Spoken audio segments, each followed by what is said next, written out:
Mic test. This is an audio test. Pay no attention to this voice whatsoever. Just listen to the music. And don't pay attention to me. Test 1, 2, 3. Test 3, 2, 1. Test, test.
It's time to start. How's everyone doing out there?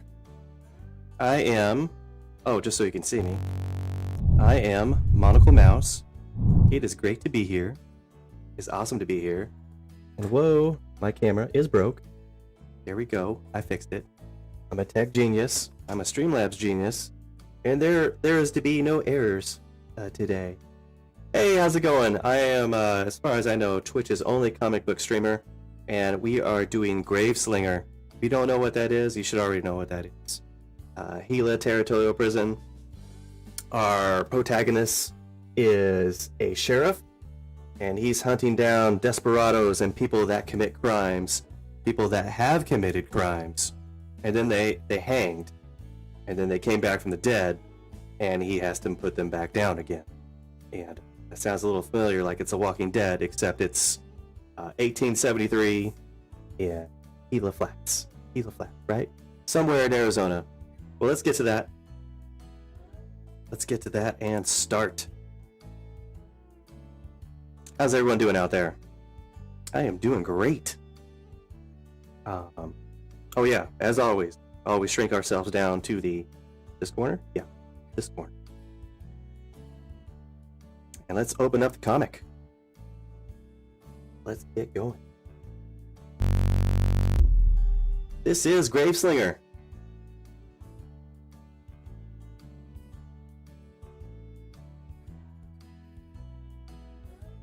And here we go.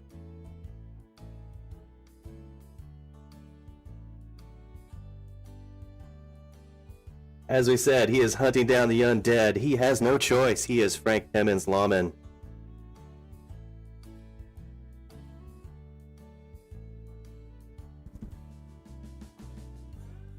Issue 3, The good, the bad, and the undead. That should have been my title page. That definitely should have been my title. The good, the bad, and the undead. Because that's what it is. Alright, here we go.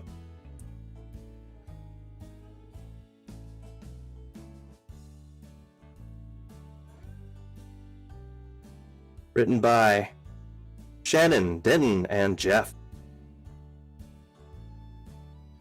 MySpace? That just shows you how old this is. 2007. Holy crap.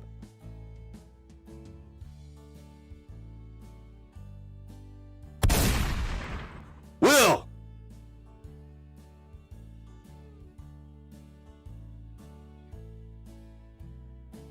Damn it.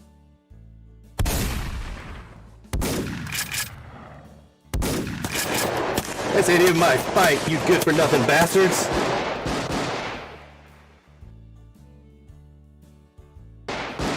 And I hate killing them as I don't even know. Damn! I love this hat.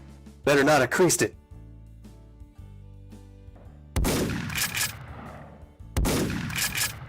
I dang near creased my scalp.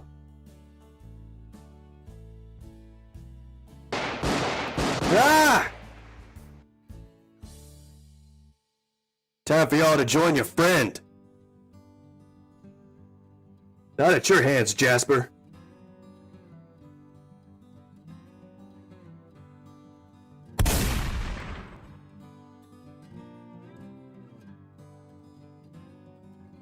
Don't he ever reload?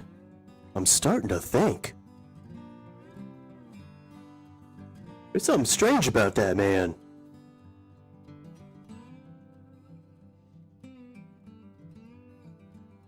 Ah! You in there, Law Dog?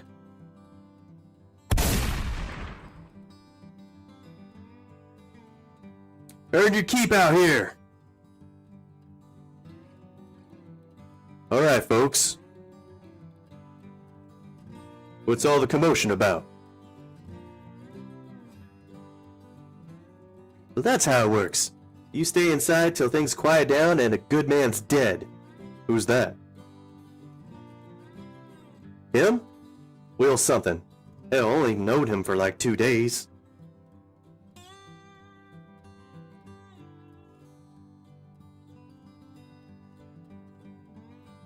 Sailor. Huh? This here's Will Sailor. I know that. I just couldn't recollect it. What are you gonna do about it?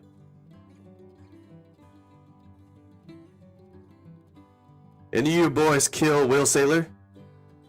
No sir, not me. Might have could have been Henry there. There you go. You already killed the men, killed old Will. That how you see it? Because I see a sheriff who's a coward, or has been bought off, or both. Either way, you ain't worth the 10 in that star. Listen, whoever you are, I don't got to take that from you. I reckon maybe you shouldn't even be in my town.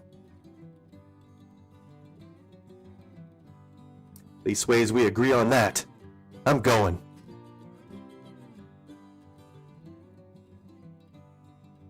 Before I make tracks, though, Will and me come to town looking for men who stand by him on his ranch.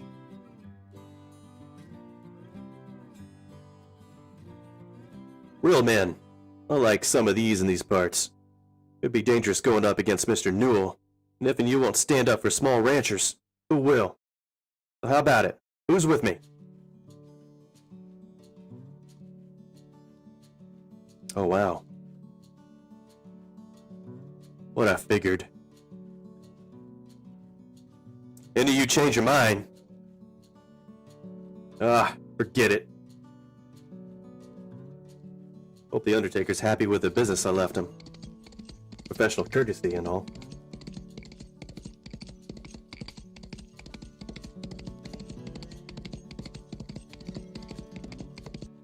This is up to us, Lucifer. We got to tell Miss Sailor that her husband passed in his chips, and that no one from town's coming to help fight off Newell's gunnies. Or we could just keep riding. Ain't like it's our fight, is it? We got plenty of undead killers to get after. Of course, we got old Will back there. Can't just leave him for wolf meat. And my buckboard's back at her place. That pine box in the back. Me, talking to a mule. As long as he don't talk back, I figure I ain't loco.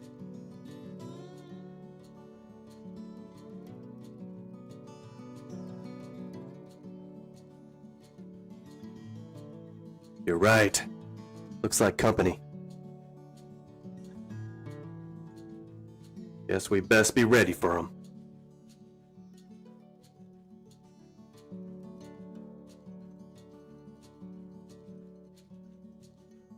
Hold up right there. What's your business? We come to join you, mister. Join me. We're tired of Newell running everything. Some of us have already been shut down by him. For my part, I hate to just have one customer at my store instead of all the ranchers around. Newell poisoned my stock tanks. I lost everything I had. Yeah, but any of you killed a man? At Petersburg during the war. Bessie's itching to do it again. Best hurry, though. Ain't that the sailor place over there?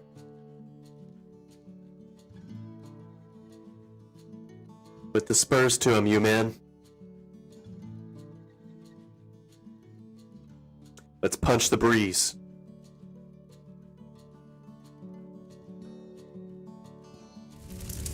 Things don't look so good for the sailors.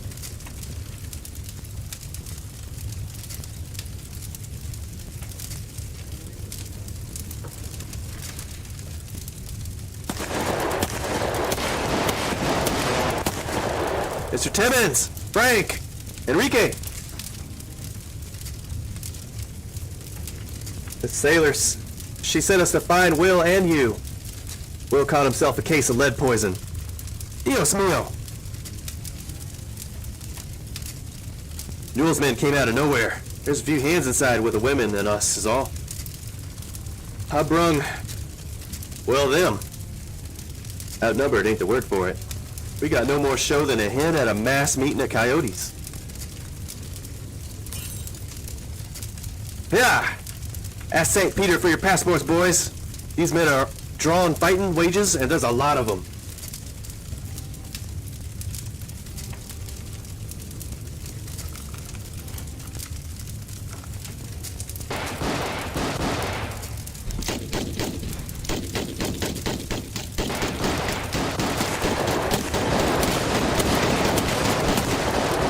Then let her.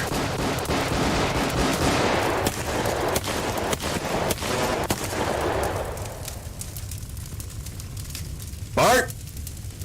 My palm itches like crazy. All of a sudden, that can only mean some of them are undead or close by.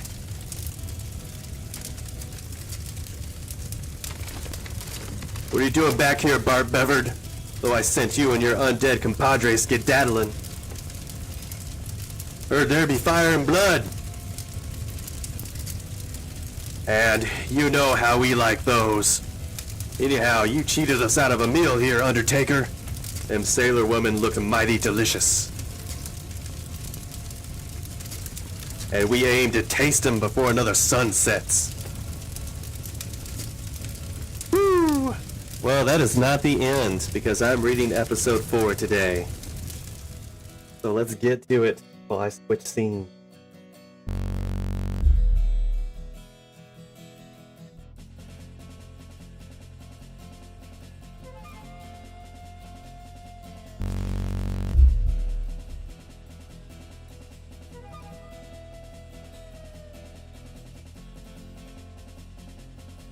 Only one man can send them back to hell.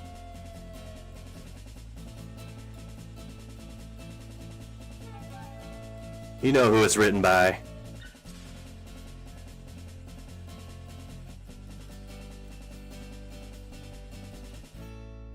Ma, the fire's getting closer. I know.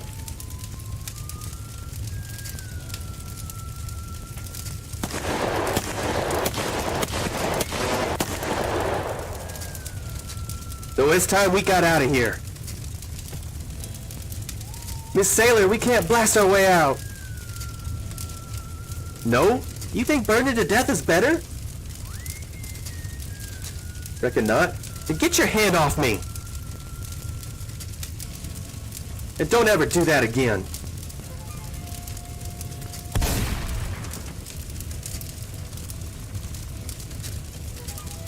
Shoot Jimmy, will ya?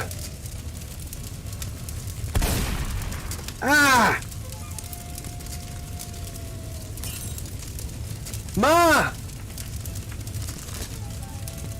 Alice?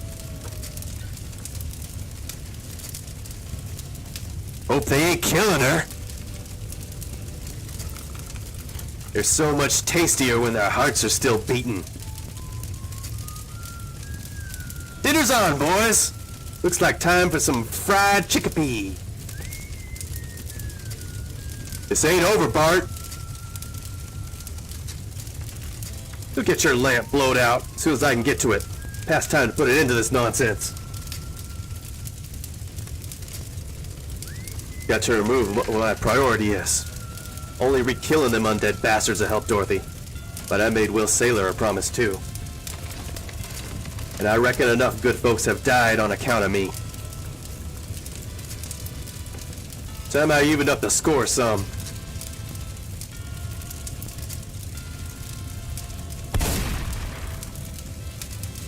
You men, form up!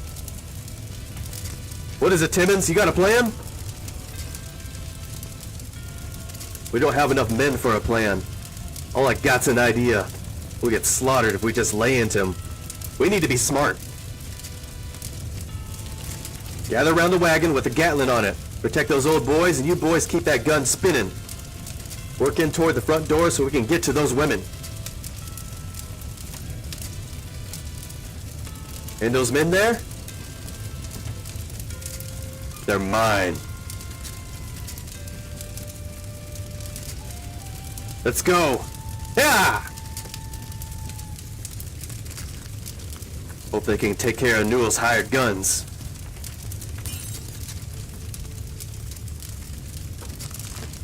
Cause there's some other business got to be seen too.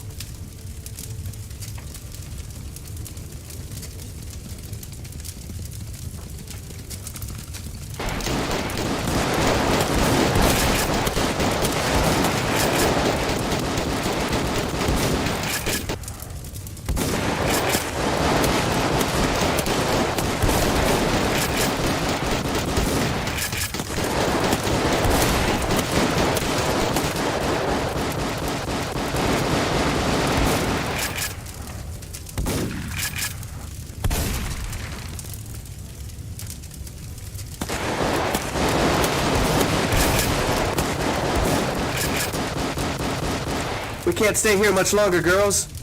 But you can't run. Not like that. You're hurt. I wish people would stop telling me what I can't do. Prepared to use that thing? If I have to. Oh, you'll have to. Dang!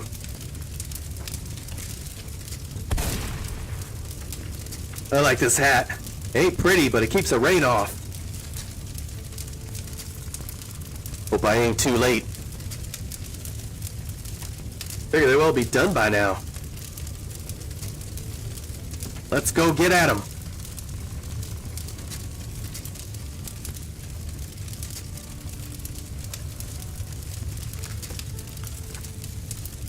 Hope we're just in time for supper, ladies. Ma, it's them again. No, you don't. I don't think so, ma'am. We got unfinished business, you and me.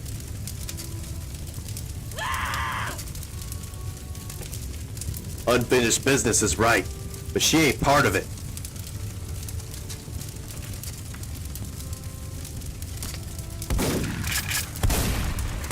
Ain't had to reload since the night of the fire. Good thing, too. I don't hardly miss when I'm shooting at the undead Jaspers. You're gonna want to drop that scattergun, Timmons. Don't do it, Bart. Huh?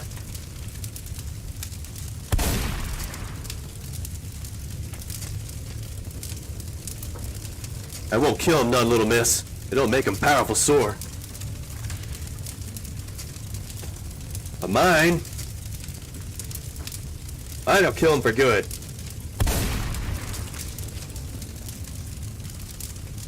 Miss Sailor? Mr. Newell says he's willing to listen to reason. And even offer restitution for the damage to your ranch.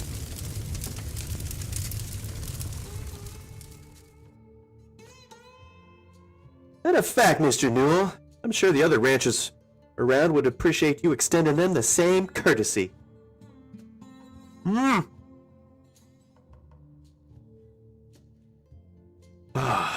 reckon we're done here, Lucifer. We got Bart and his boys. Them other dead fellas must be headed back to their graves. Let's get back to Gila Flats. And Dorothy. Not so fast, Frank Timmons. You've only killed 10 of the undead murderers. 117 escaped hell that night. And they'll stay out until you put them back. You have a ways to go before you see your beloved again. That leaves 100 and carry the 4 and hell, a lot. Never mind, Lucifer.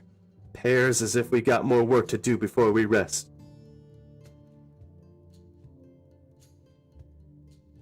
That is the end. I hope you enjoyed the 4-part series of GraveSLINGER. Got a little bit of wanted posters at the end of this book. Unfortunately, the good people that wrote this book didn't write more of them. So this series ends right here. But the people that he would have gone after have some pretty crazy names. Thank you so much for joining me. Now I'm going to play Ghost of Tsushima. I certainly hope you enjoyed the comics. And right now I'm going to put up our B-Rag back screen. And I will check in with you guys back in about 30 seconds. Yeah, 30 seconds.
Okay, we're back. Portal check. Here we go. Okay, slide over here. Slide over here. Alright, I think I'm good. Upside down. Back this way. Okay. I forget what I was doing last in this game, I'm not sure.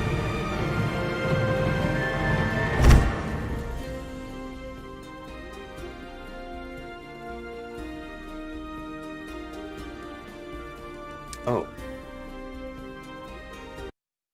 I still have Western music on. That can't be right. That's not the setting for this game. We are not in a Western. We are a brave samurai fighting Mongol.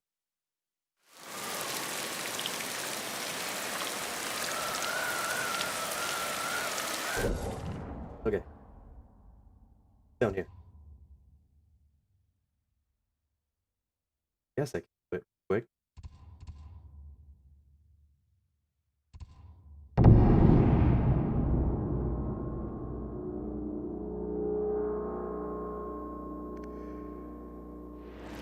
Ooh.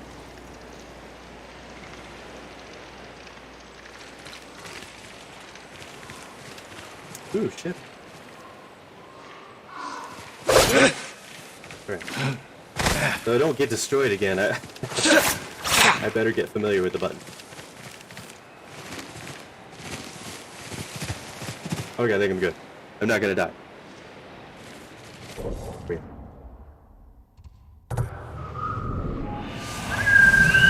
Horse! Oh, there you go. Someday we'll go for a peaceful ride. I doubt that.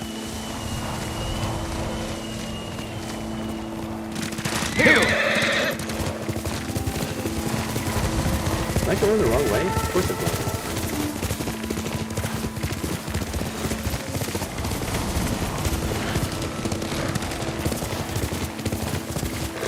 350 meters. This is a long ride.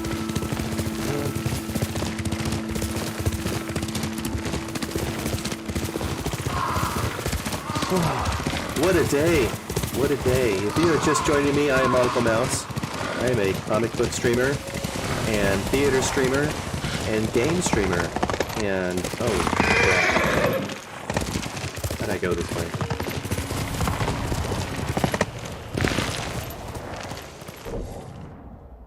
And also the wrong way direction taker. I so frequently do.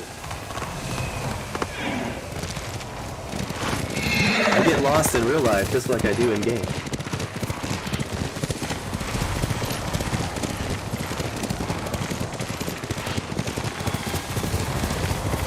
Well, that can't be right. You're pushing me out to the sea. That cannot be right.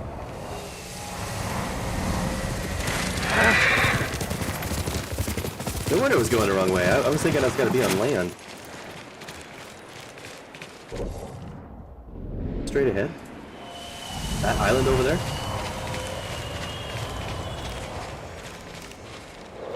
Okay.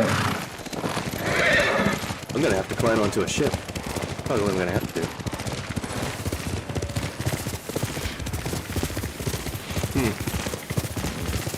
That is weird. Oh, what do you have to say? Are you hunting for Shigenori's heavenly strike as well, my lord? Not really. That technique is only one of myth. The musician Yamato insists the myth is real. I'm not surprised. People often speak of his stories with excitement. I heard the tale near Komotsu Forge. If it's as powerful as the story claims, let's hope you never face the technique in battle. That was, a weird cover. Let's go!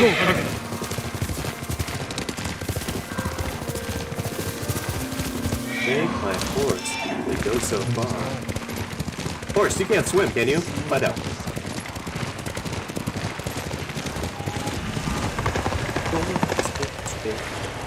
Go.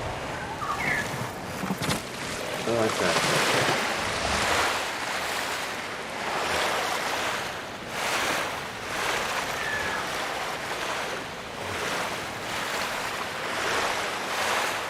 Glad that it's sharks in the game or not.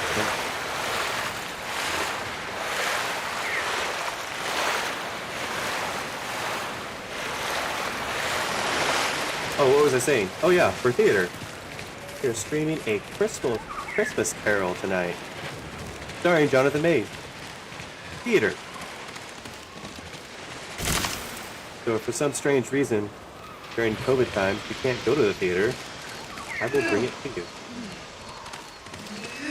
You my guy? Come on, Otosuke! Alright. You want. Put that down before you hurt yourself. I'm sorry if my lack of skill offends, my lord. But I have to do something. The Mongols captured my daughter. Where did the dogs take her? Out of the ships. The ones with the Lord's sails. 2 vessels. Who knows how many Mongols? You won't stand a chance. I found a boat, a sword. Maybe a friendly samurai can help? Get in the boat and grab an oar. You're too kind, my lord. Just leave the fighting to me. Right. Leave it to professionals. Me. Alright, so my goal today is not die. Repeatedly. Because that's imperative.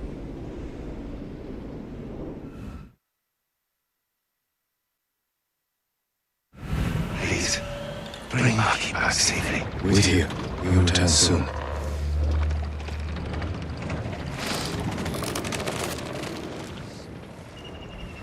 Oh, oh, oh, oh, oh.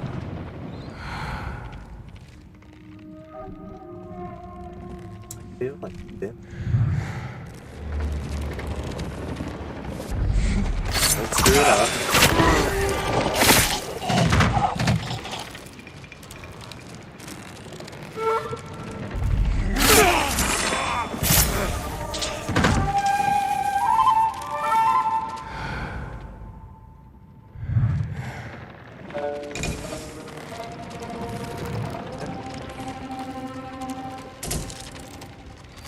Here.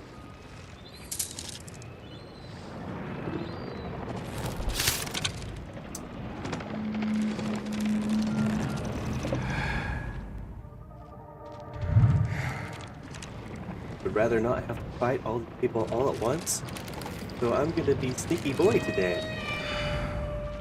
Ninja. Not gonna get caught.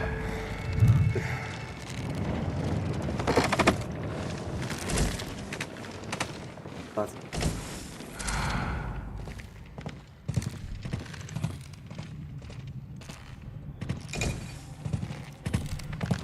You're walking.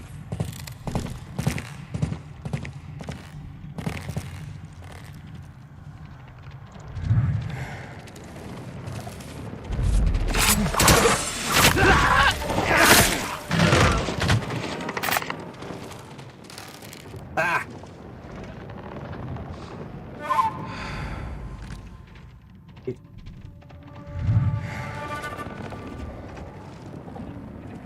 Wall, not very big.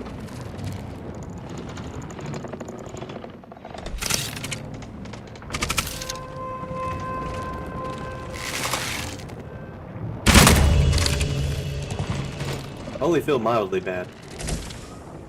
Not really. There's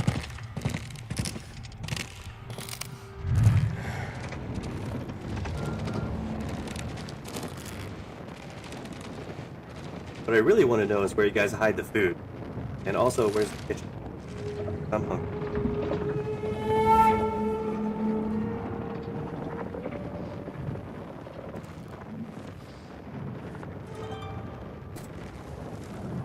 Okay, there we go.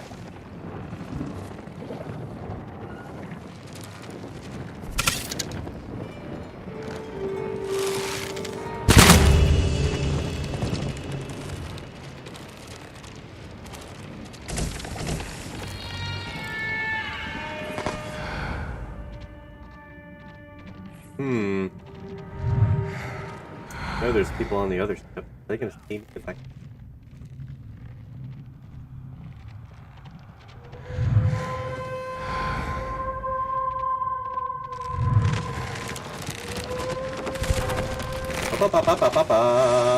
Hello. How did he see me? Bish bish? Oh, he's facing this direction. Oh, man.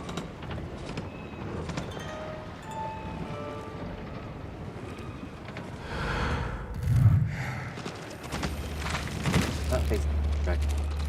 I use face in the wrong.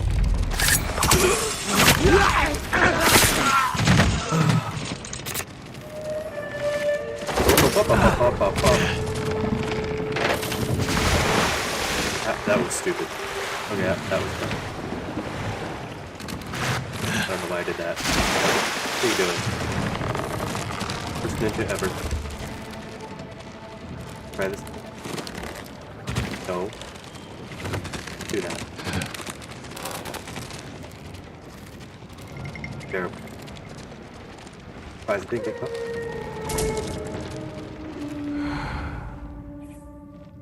I'm not going to be able to kill this guy. Right?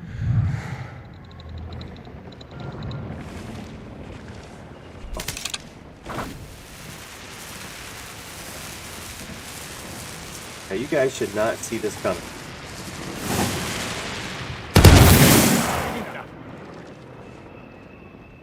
My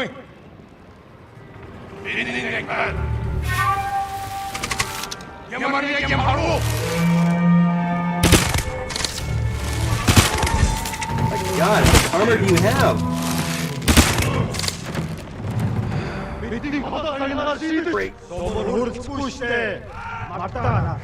You can't see me because I'm crouching down. No, that's unbelievable. I was crouching down. You guys gotta come over here.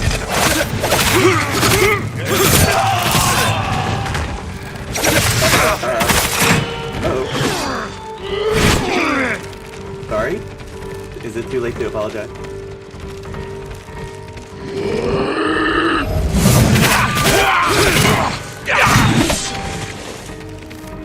Great. Someone's gonna die now.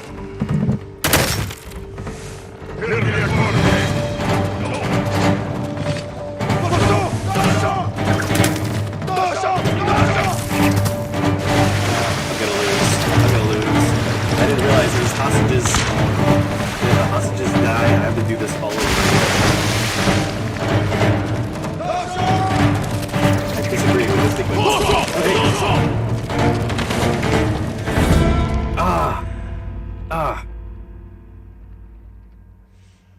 That technically does not count as a death. I did not die. Okay. Please, bring Maki back safely. With you. You know, I should have soon. paid attention. I should have paid attention. Realize. Hi. Whoa.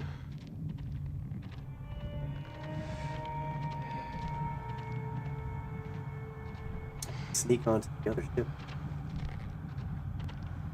The ladder so great.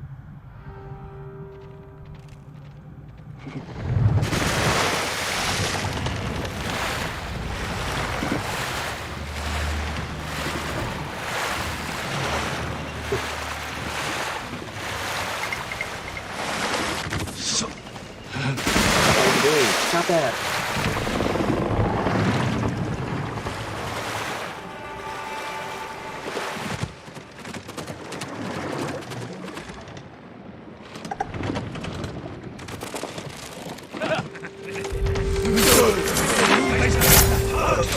Mind me.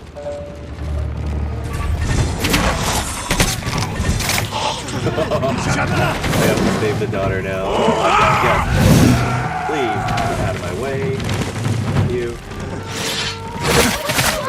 on.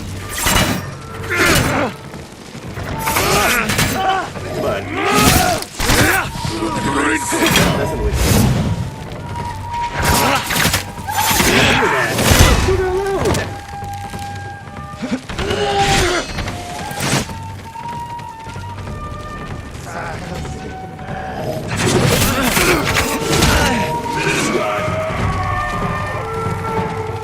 As long as you're going around trying to lather, you're not losing.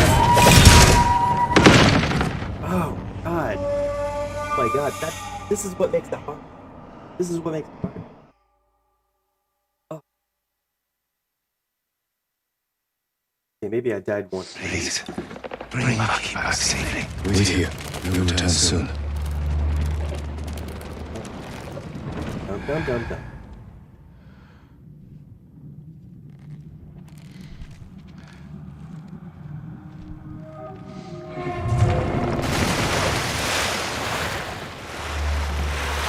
Okay.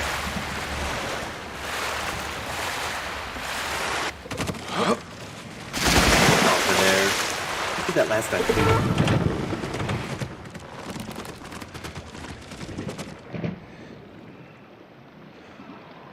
I'll fix it. Protection on her.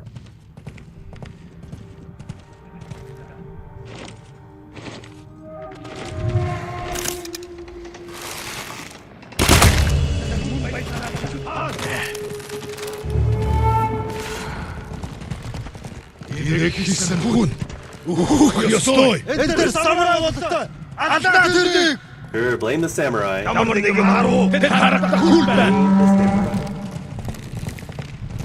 Don't kill the girl. Сэрэмстэй. Ахаад учруул. Өгтөд болно.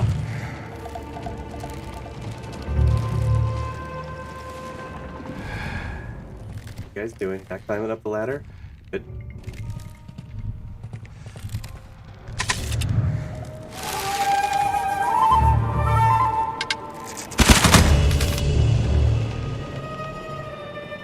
One down, 6 to go. Okay.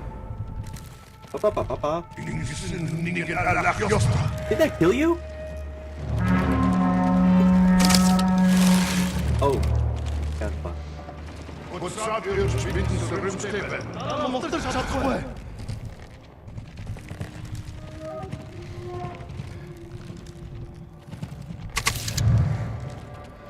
Oh man, a prime headshot right here.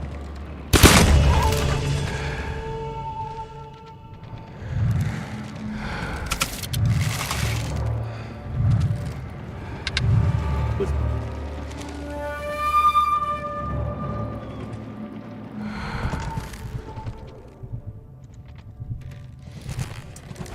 blocked my way for you. That's May saranda. Oradan uliket olshi. Ямар нэгэн харуу. oh, right mid horn blow. Is that it? Is it all? All for downstairs. I don't care if you guys find me, but I know as soon as you guys see me, you're gonna run straight for the girl.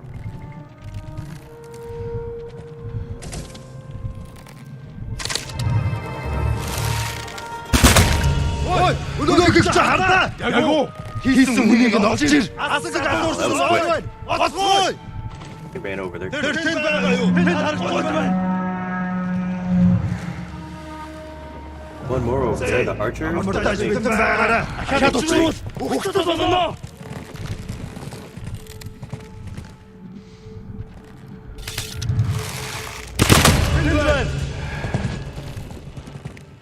Яахлаар бидний хэмнэн чардгүй лээ. Who did that? Ямар нэгэн I харуу. shall blow a horn.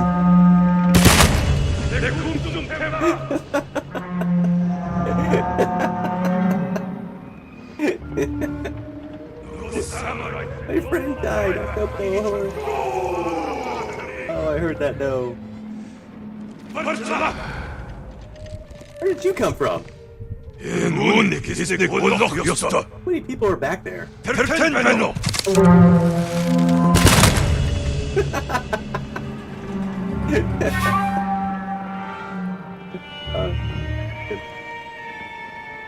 going to blow a horn too. If you are, jump. Is that it? Please tell me.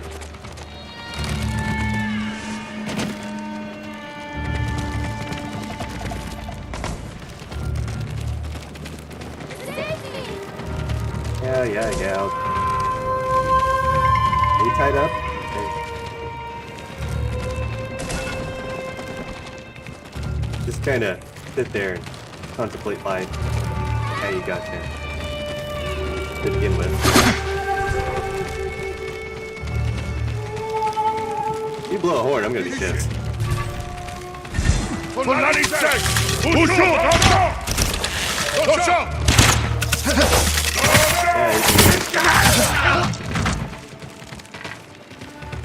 Good. Good deal. Oh. Okay. We'll go save me now.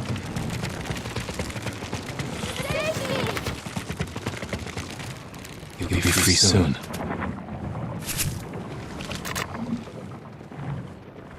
Maki? Yes. Your father's waiting for this boat. Come with me. I'll stay close, my lord. Thank you. You killed them all. They deserve this. I know. I can't believe it's over.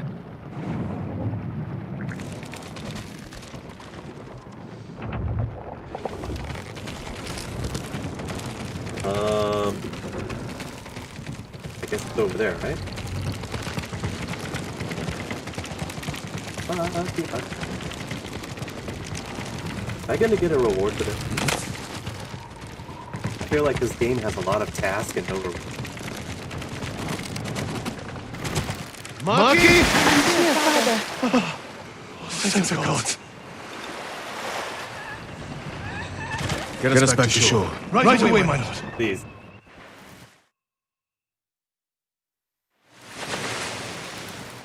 You're safe now.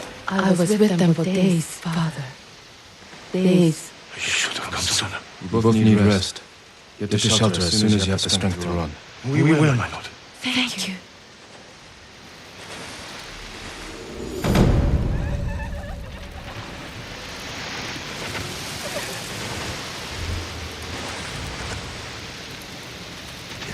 Okay.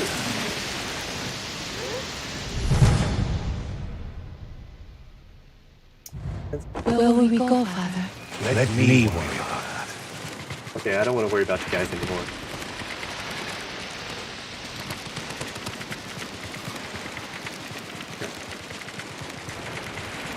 Back to my horse.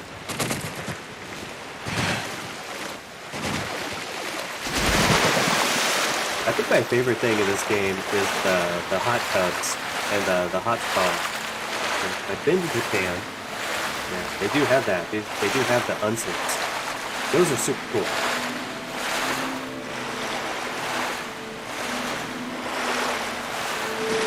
I will go back to Japan one day. Promise you.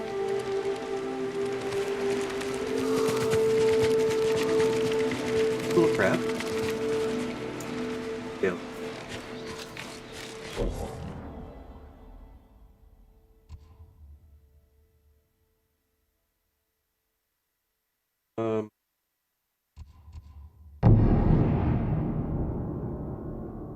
Can't believe I left this camp around. Before I took care of all the kids.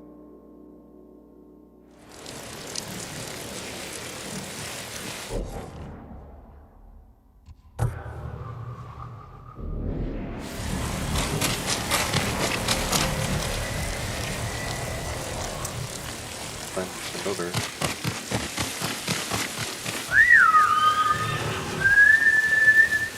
Horse. Oop. Alright, we got this. We can do it. I am way too lazy to... There we go.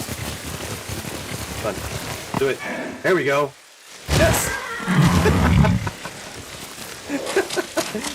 that is the easy way down. That is the easy... I'm sorry, horse. I am so sorry. That was abuse. That was abuse. Oh, man. Here! New horse! Come to Papa. That's a good boy. Couldn't have said it better myself.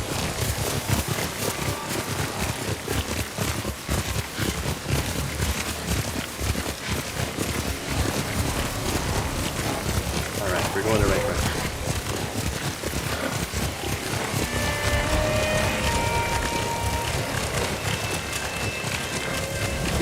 Like 40 meters. I guess this is a Mongol camp that I somehow missed. And, well, it's not bad. Oh,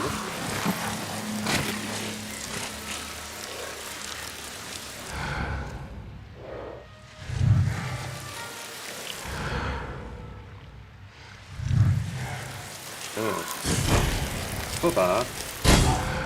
Hey.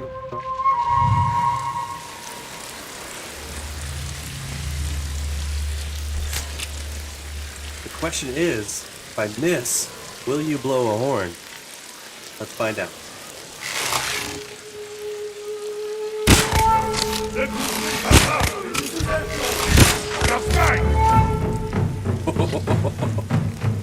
You didn't see me.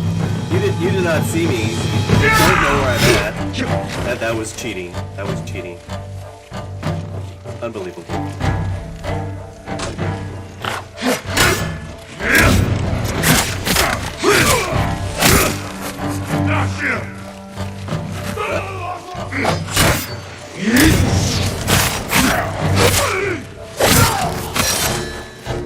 Oh, hey guys.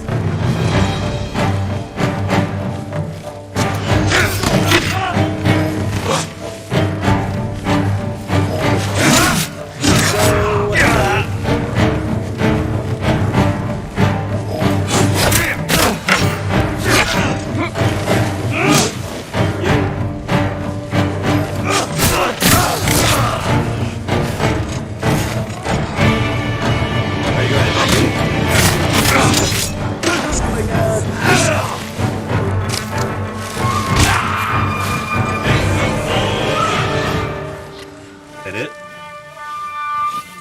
Everybody else. Get out of here.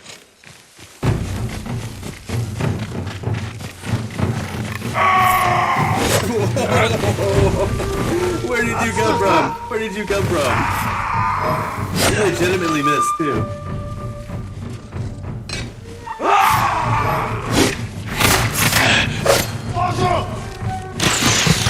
Oh, archers, go away.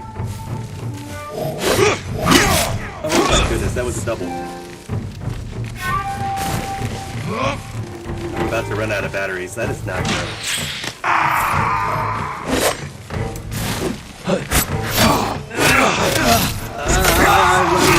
Run away! I'm still alive? Holy crap.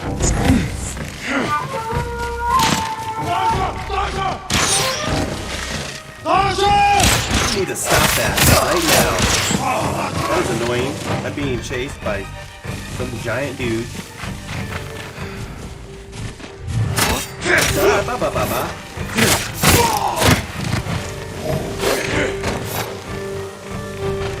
Clearly doesn't like me.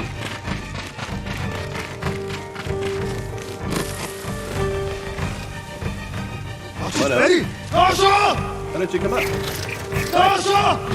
What? What are you throwing at me? This is brutal. I cannot. You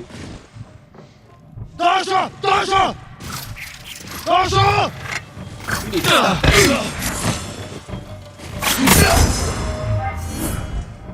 Woo! Okay. Holy crap. Man, that was annoying. You know what? I'm not gonna interrupt. I am not gonna interrupt. I'm gonna sit there and stop.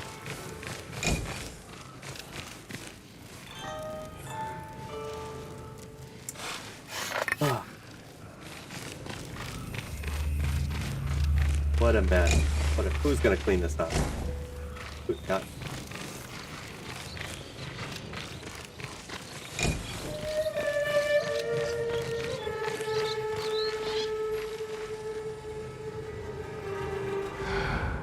No, I did what I came to do. Found it. Oh.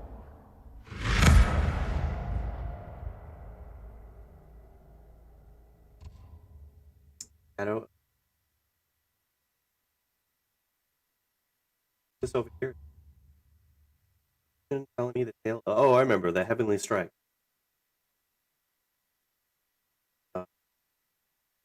Here.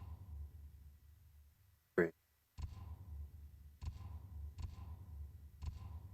1, Fast travel. Better than watching me cruise on a horse.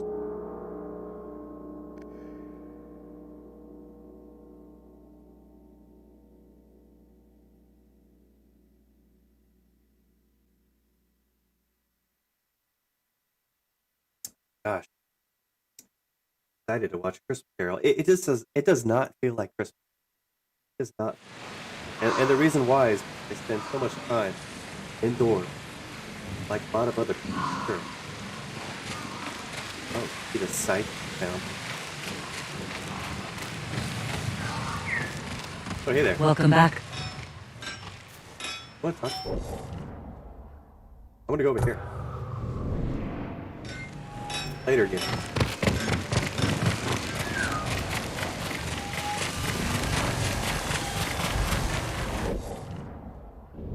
Wow, going the right track.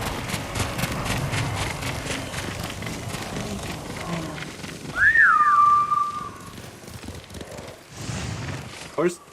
Yeah, yeah.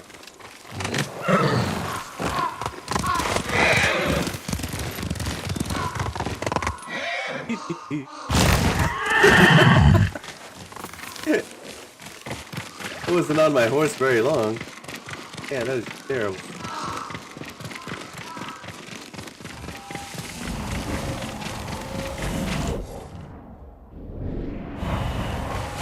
Be right over this area.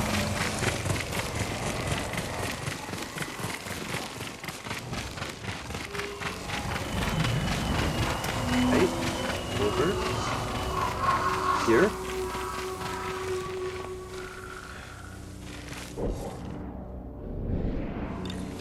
I'm literally right on top of it. 50, 40. There you are. Susano, protect me. Bodies. Who killed these people? A fearsome warrior. He demanded I tell him the tale of Shigenori's heavenly strike. Oh, When here he we go. didn't hear the answers he sought, he flew into a rage and butchered them. What did he want to know? I'm not sure, my lord. Tell me the story. I need to know what he's after. When Tsushima was first settled, a strange and terrible thunderstorm swept across our island. Wherever lightning struck, beasts of lightning appeared. These violent creatures tore through villages, causing death and destruction, moving too quickly to be stopped. The people knew only one man who could possibly stand against the lightning beasts. Shigenori, the fastest swordsman in all of Tsushima. Shigenori never lost a duel. With years of practice, he had created the heavenly strike, an attack that struck quicker than the eye could follow. Shigenori lured the creatures to a desolate beach in Komatsu, where the sand would slow their movement. Their clash turned the sand to ash and bleached the leaves of trees white. Shigenori's heavenly strike cut through them faster than they could move. As the final beast fell, the storm cleared, and Tsushima was safe again. Hooray. Shigenori began a life of seclusion. Few students found him, and only the bravest and most skilled proved worthy of learning the heavenly strike. When a storm approaches, a sword is placed at Shigenori's rest by a student who knows of its location to ward off attacks from beasts of nature.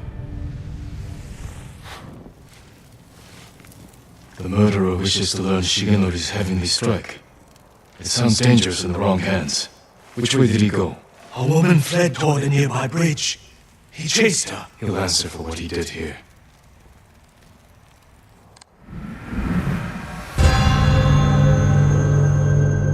The heavenly strike.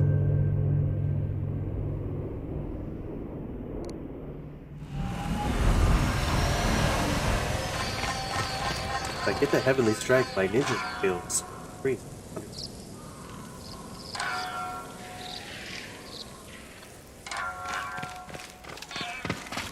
Search for the bridge. Sounds like I'm gonna have to go far. That's the bridge the musician mentioned. Someone weeping. Where?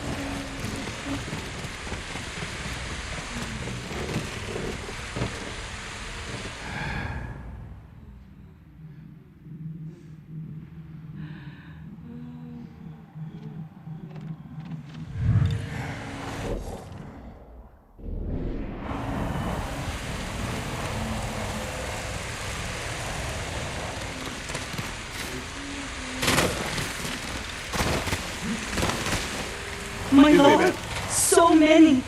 Slaughtered. What? Did you see the man who killed them? I know who he is.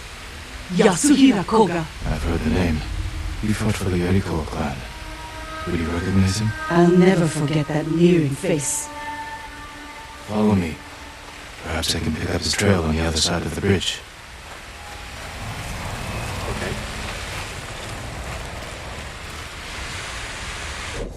Whoa, whoa, where are you going? You're supposed to follow me. What are you doing?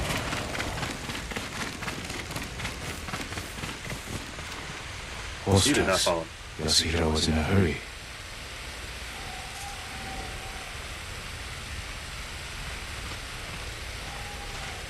You have to follow tracks at night?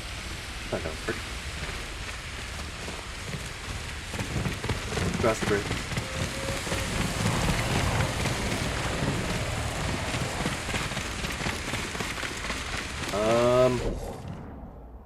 I'm going the wrong direction. Okay. Okay.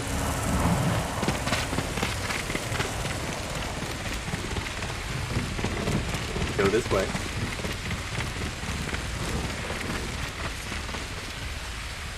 What more do you know of Yasuhira Koga? Only that he was a retainer for the Yarikawa clan years ago.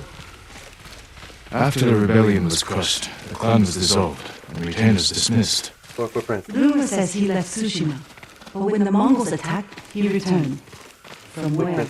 I'm not sure. It doesn't matter. He cannot be allowed to live after what he's done. Or footprint.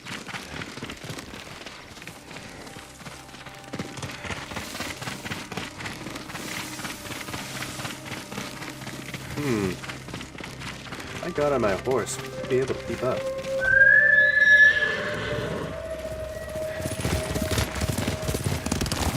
Horse.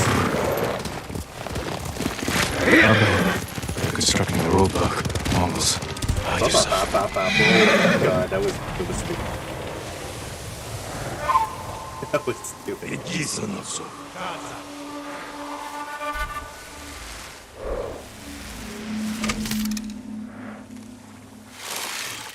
Alright, horn blowing time. What? Couldn't see you.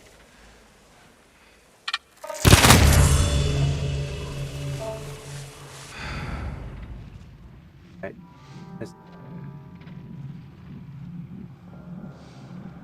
Everybody. There's like 4 Mongols here. Bye-bye.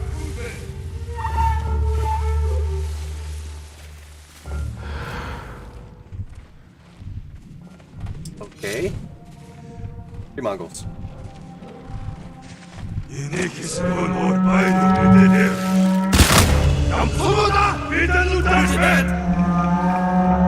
Oh, I'm out of arrows! I'm out of arrows! Bye-bye,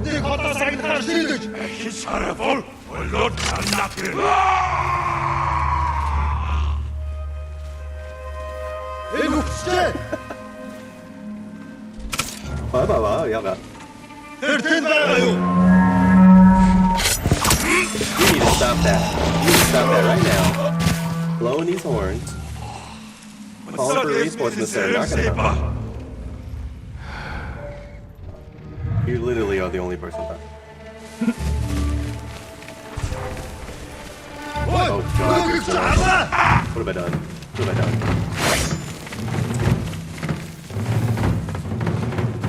That was so stupid. That was stupid. Find the rock. Find the rock.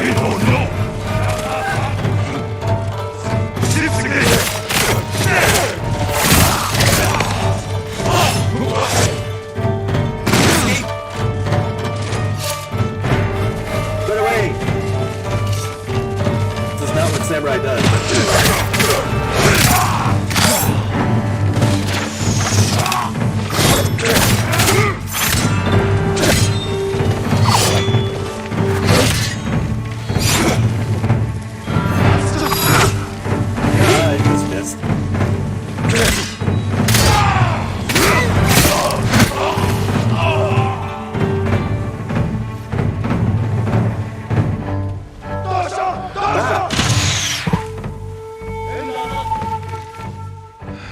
Is it just you? It is literally just.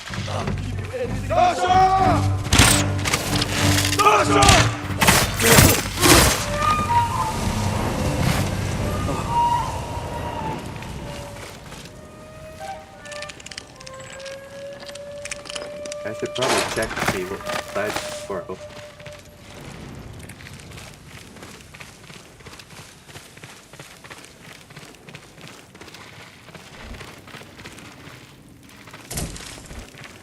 It's narrow.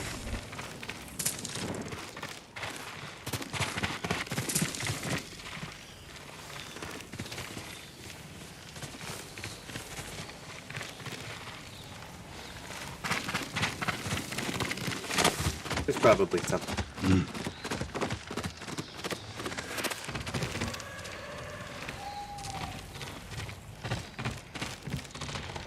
Oh. Okay, go. Rock, keep and move on. I don't see Yasuhira Koga anywhere. We're pursuing a man named Yasuhira Koga. He just left. He's been staying in the watchtower. Working with the Mongols? Yes, but last night they argued. Only made out one word. Shigenori. I'll search the watchtower. Find somewhere safe before more Mongols come.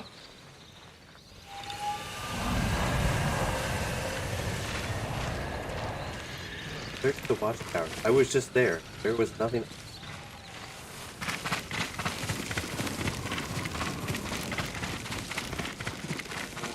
What has Yasuhira been doing? Literally nothing up. Draw.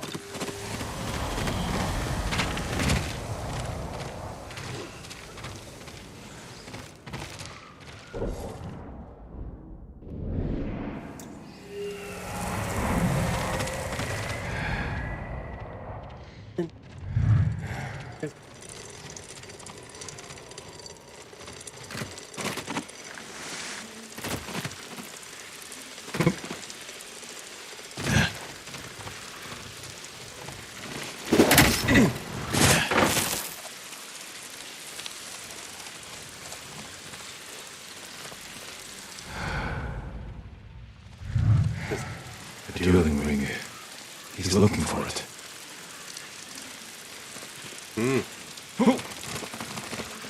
Okay.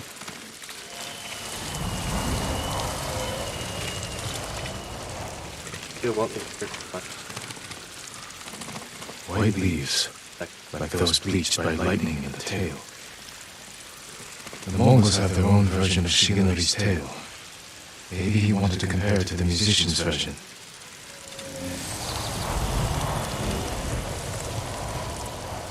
The last thing the Mongols need. Yasuhira is looking for someone who can teach him Shigenori's heavenly strike.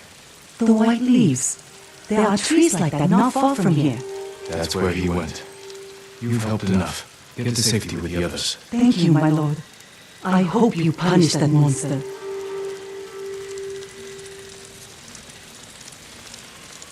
Need to find white-leafed trees. Right, these trees.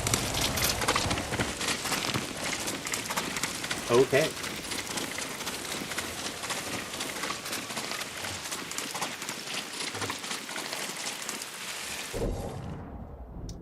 I'm in the search area. We have to do this.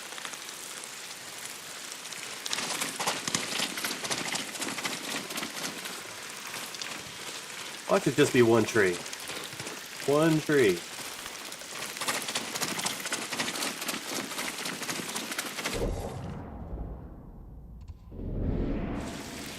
That's it. Fiddle.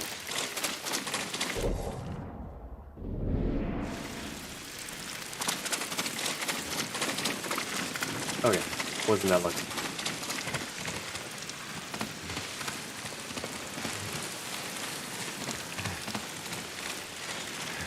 It looks like white leaves up there.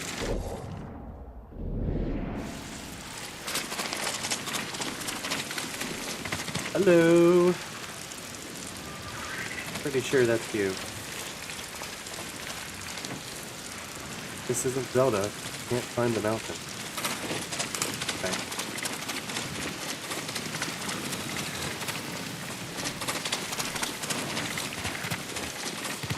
Might be the way up. Oh my god. Who did this? Who did this? It's rude.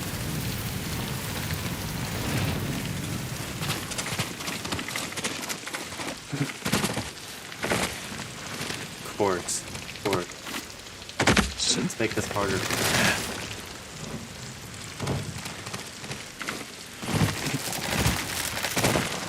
All this for free.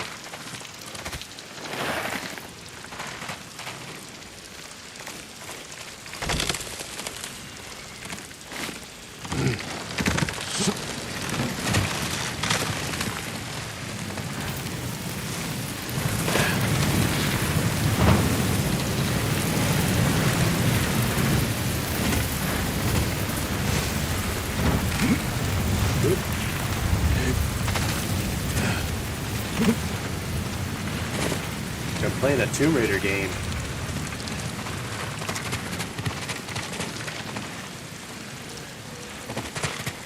Shrine? Where's the tree at? Halo supply. There's my tree.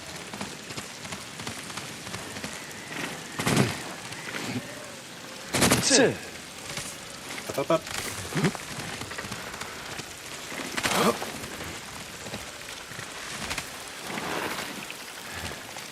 Yasuhiro must have gathered leaves from here. Probably. Oh, that's a lot of trees. There it is. White leaves, like those bleached by lightning in the tail. They all have white leaves. What are you talking about?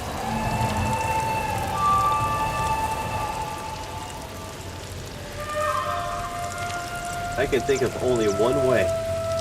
Get down here as quick as possible. Of course. Not let me do it. Not let me do it. Oh, man.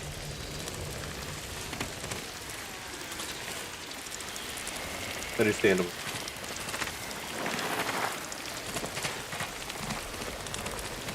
Okay, I'll get down there.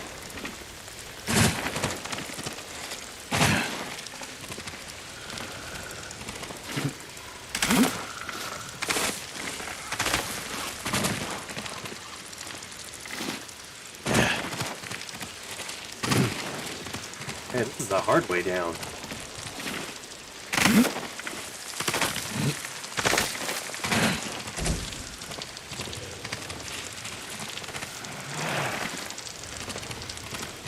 Rather stick in the horn.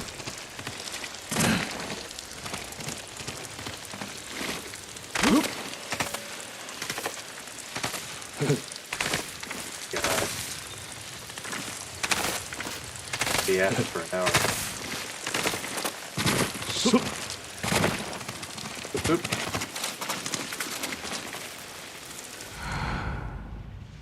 Better not be any surprises over here.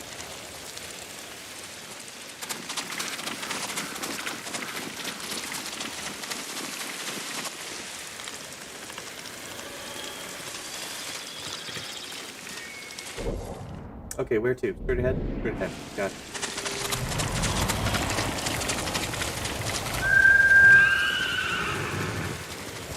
My favorite horse. Get through this.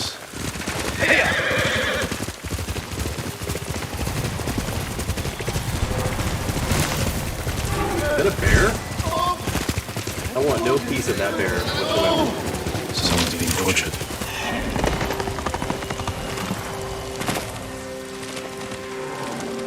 Still coming after me?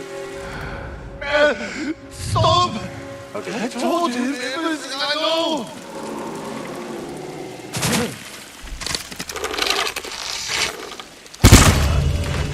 Anything would stop. Who will face me first? Come get some. Sugar the Sobaku! Tenige! True!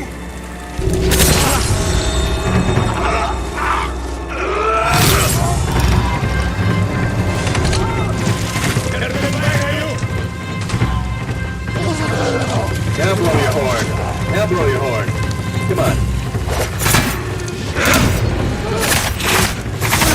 Hey, guys.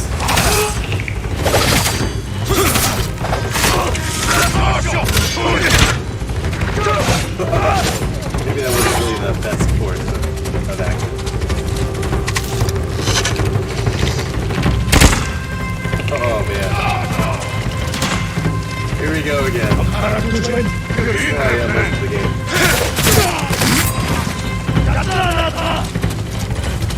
Run around. Try not to die.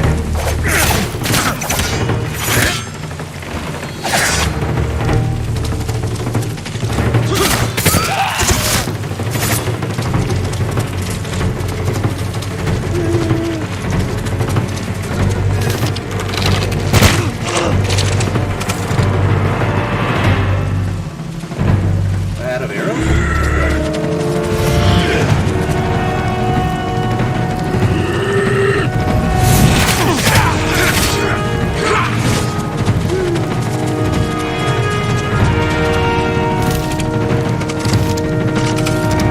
Got one arrow left.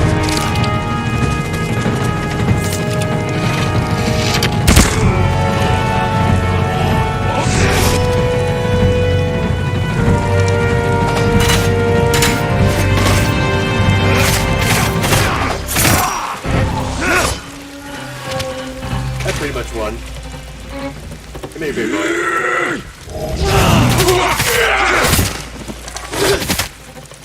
Yeah. That's it. That's it. Who's victorious? This guy right here.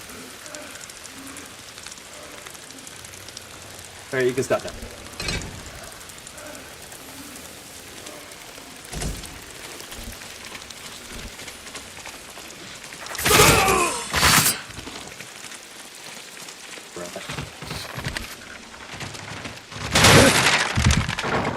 Please save me!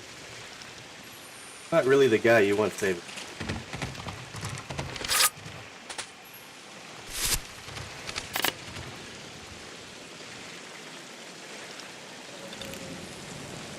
Was a man named Yasuhiro with these Mongols.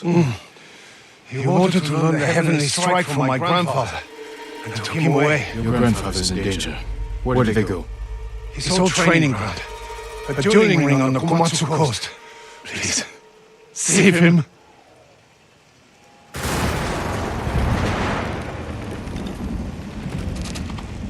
Okay. Sure. I've noticed that every single mission, but most of the missions, like 95% of them, whenever someone sends me out on a quest, they actually don't pay me. You know, I just, everything's free. I'm pretty sure that's not how it works out. Horse! There you go. Go right quick.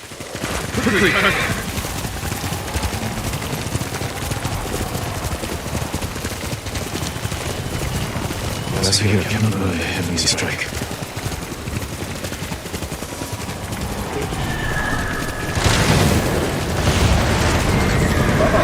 I'm definitely not doing that. Nope. That is not my effort.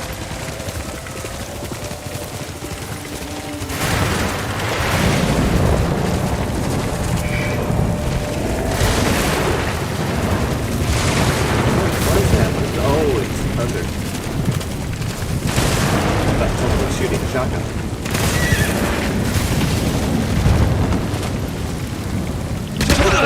Why did I do that? Why did I do that? You are a crappy horse. You are a crappy horse.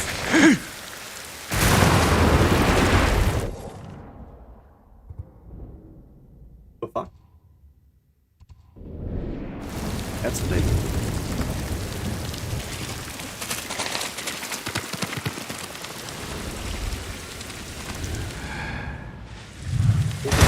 Rest. Straight ahead.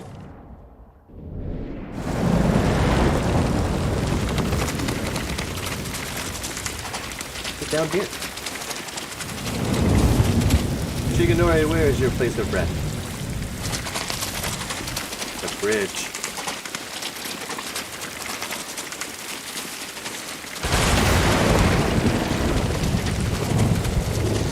So, Oh, cut that tree down in order to cross.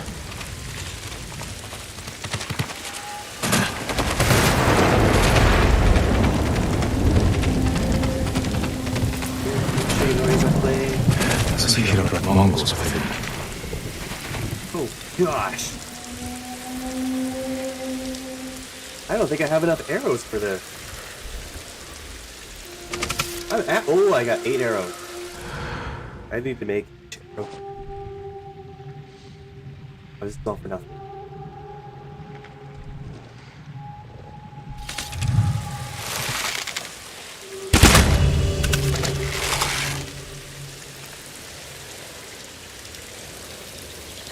Oh man, it turns around. All for...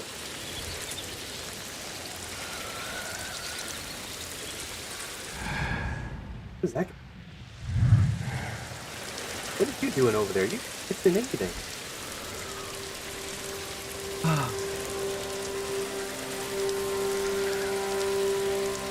Can't shoot you in the head if you got that shield.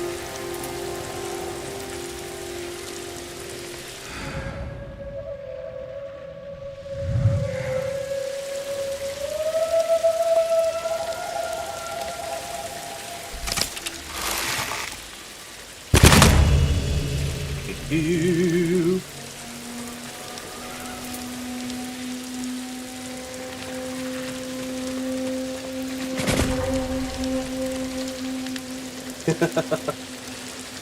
I'm literally gonna look at him as I shoot him. Oh my gosh. Are you cowards? Can I fight the biggest guy, please?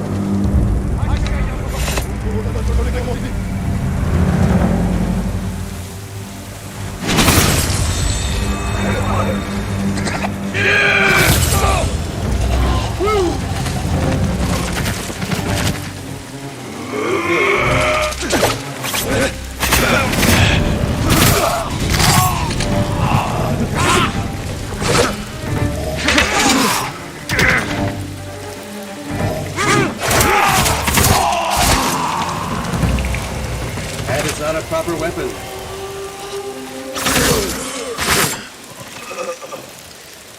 Unbelievable. What are you guys doing to Shigenori's rest home?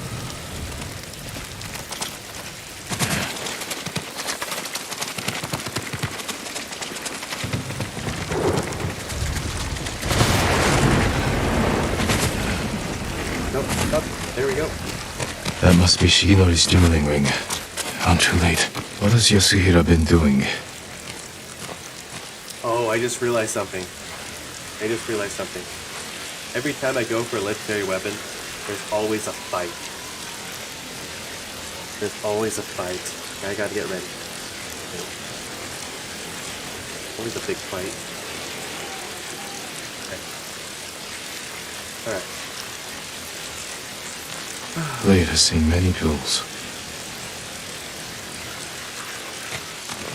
Footprints, still fresh. Whoa! Hello. Yasuhira Koga, the butcher of the rebellion. Time hasn't changed you. You were a child when Yarikawa burned, boy. For 15 years, I dreamed of cutting Lord Shimura to the bone. You won't live long enough to face him. The old man taught me the legendary attack before I killed him. Let me show you. This is not good. This is not good.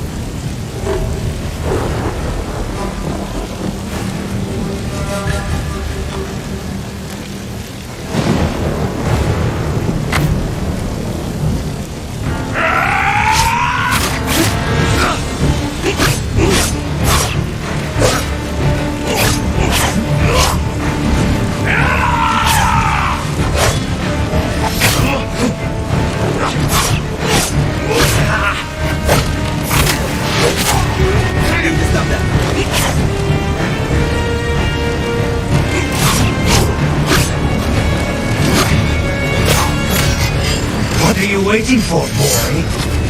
Not waiting. Studying. Learning.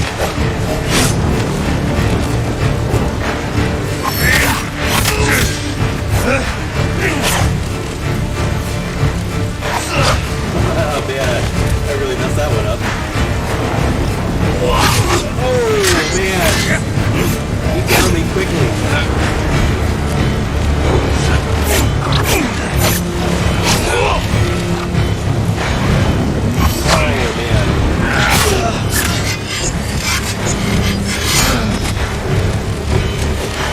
I've got it.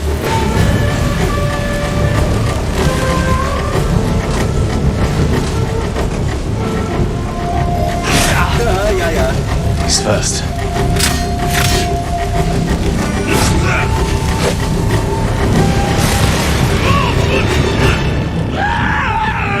What was that? The heavenly strike couldn't save you. Oh. Holy crap.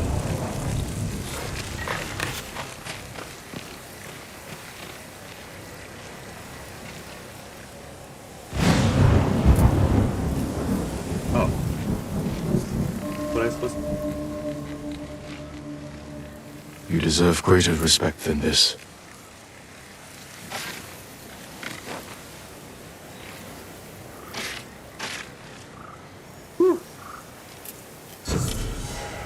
I promise I'll use Shigenori's technique to protect Tsushima against all who would harm it. I cannot make that same promise.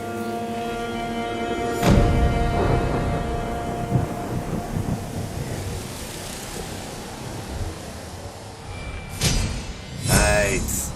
Nice. Holy cow.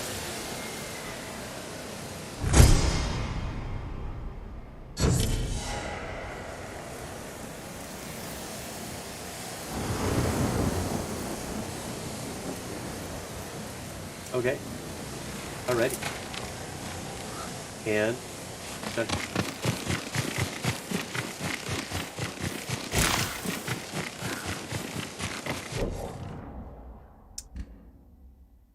Here. Yeah. Fuck.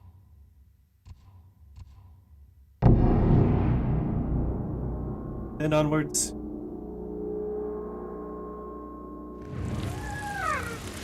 Hey there.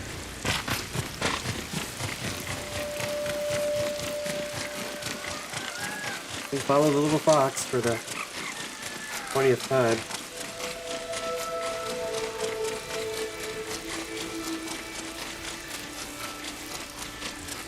Great little baby fox. Come.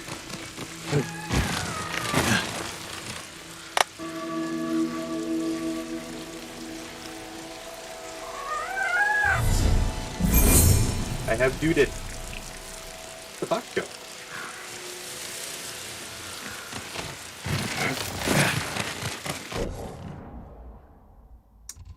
Okay, now we're gonna take on Canada.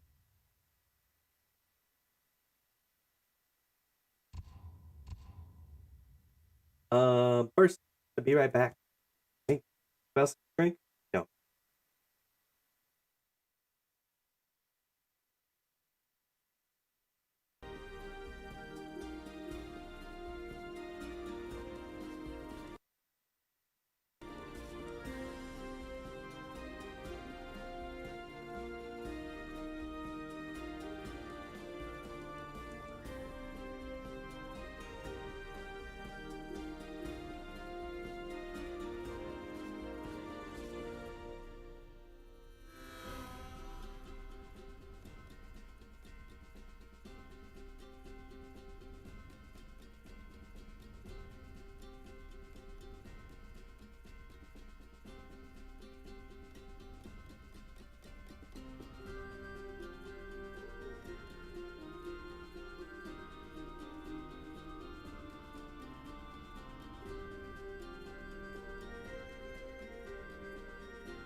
Here we go.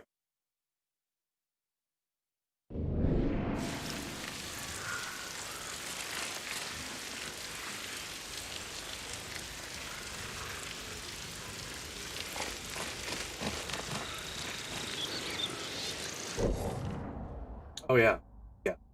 What was I doing? I don't know what I'm doing. Kind of lost myself there for a second.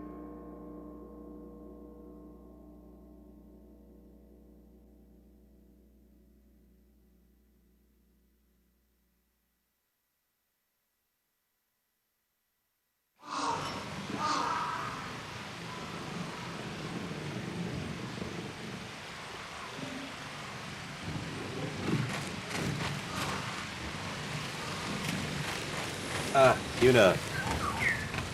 Okay. Welcome back. You're still here? Disappointed? I thought you'd leave as soon as I had my grappling hook. Try to find a way to the mainland. As tempting as that sounds, you saved Taka's life. My debt's not paid until your uncle's free. I'm glad to hear it.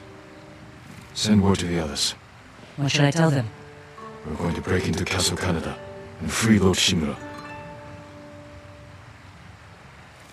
Give it up.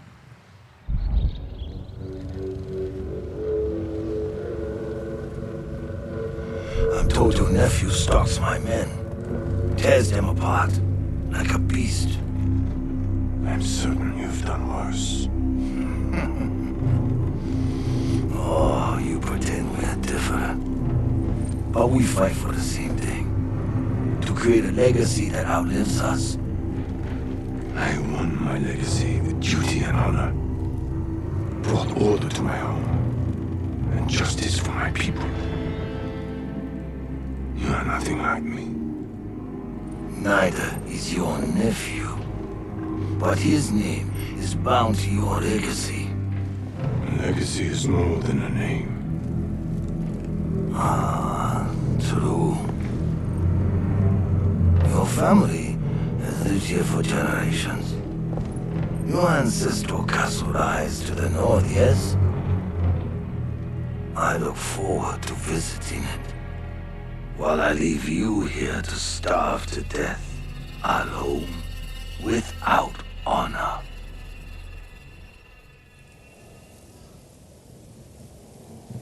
Oh, that's a castle? There's gonna be a lot of people. I don't think I have enough arrows. Damn it, Pretty sure I Rizal. don't. Where are you? Everyone's here. Should we wait for the Straw Hats?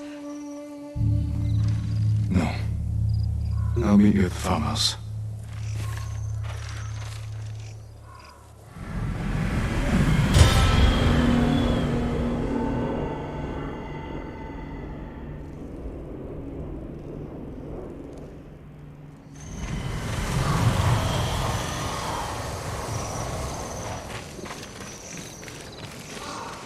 Jin. Good. Yeah, okay, speak. Thank you for coming. Lord Shimura will be grateful. My family's killer can wait a few hours longer. As can my hunt for Tomoe. Our island needs its leader restored. With your support, he'll be free by sunrise. Prepare yourselves. We will attack soon.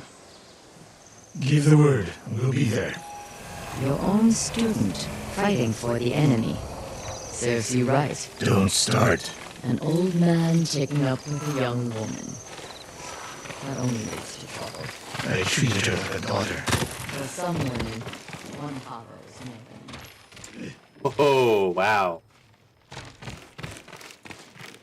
Everyone, it's time. Let's go. Today we free Lord Shimura. I was told we'd have Straw Hat reinforcements. They're not here. And we can't wait any longer. What's the plan, Lord yeah. Sakai? I didn't do their missions for nothing. I'll use my grappling hook to infiltrate the castle. Once I silence the alarm, the rest of you can safely breach the front gate. Don't worry, guys. I'll do all the work. The Mongols are likely holding Lord Shimura in the main keep. If they sound the alarm, they may execute him. They will. We can storm the front gates, take them by surprise. No, we do this quietly. We'll carve a path to the main keep, rescue Lord Shimura, then fall back to the main gate and make our escape. Sounds like suicide. Yeah. Only if we attack head-on. We can do this if we sneak in and catch the enemy while they're sleeping. Like Gonna need a lot of arrows.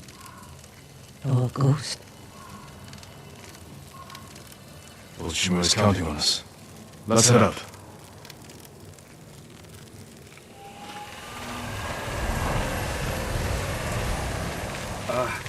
I really Good don't like this speech. plan. You sure this will work? It has to.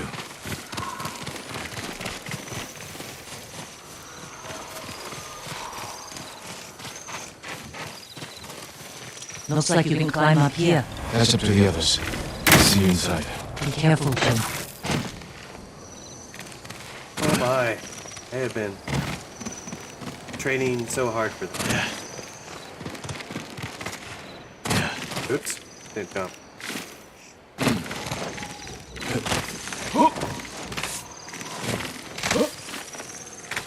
I won't fail you again, Uncle.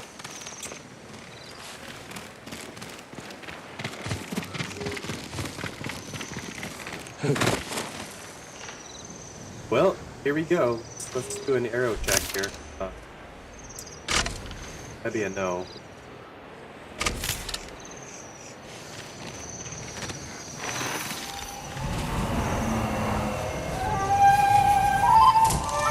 Oh, I got some arrows. Crap. 4 arrows. Oh.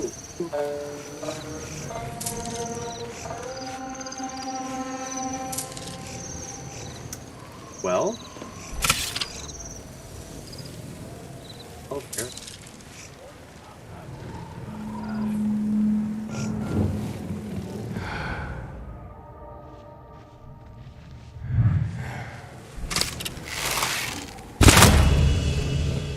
And here we go. Here we go.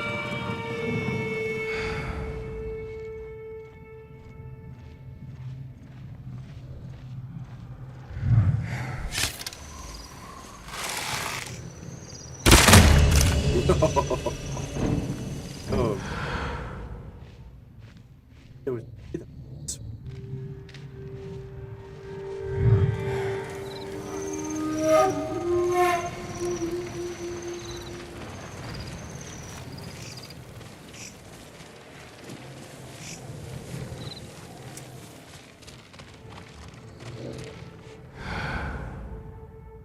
Are you sleeping? You're sleeping.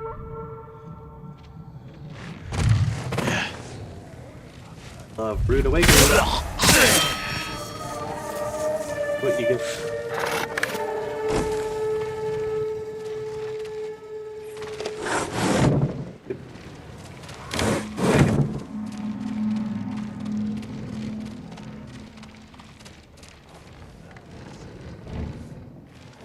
Yeah.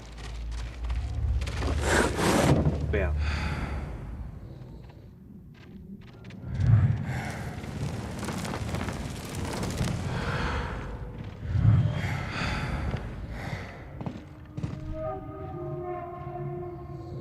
Only person in there, huh? It's not good news for you. It was.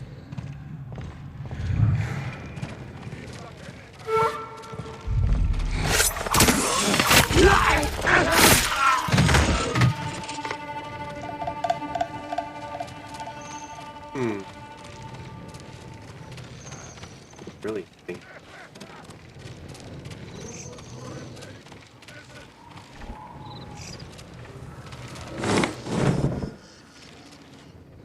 Another sneaky. Oh my gosh. Your eyes are closed? Oh, they are closed. Oh.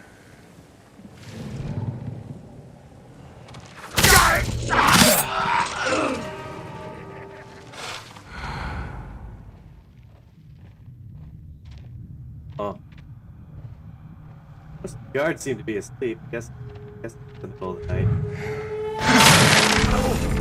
Bye-bye. The alarm. Better take down the guards. Oh no.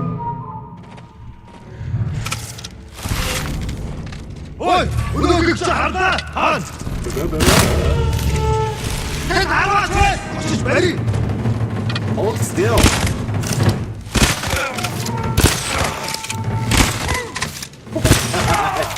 How many times do I have to shoot you? Sensei, you and Kenji secure the front gate. Consider it done. Yuna, can you clear the path along the cliff? I'll handle it. Good. We'll meet up at the bridge. Forgetting someone? No. You're with me. There's a siege weapon up ahead. Last time they turned it on Yuna and me. This time, Time we turn it on them. I mean, we'll you. take it. No, you know. We need to clear the courtyard. Quietly, or head on. Your move. Oh. Really nothing for me to hide behind.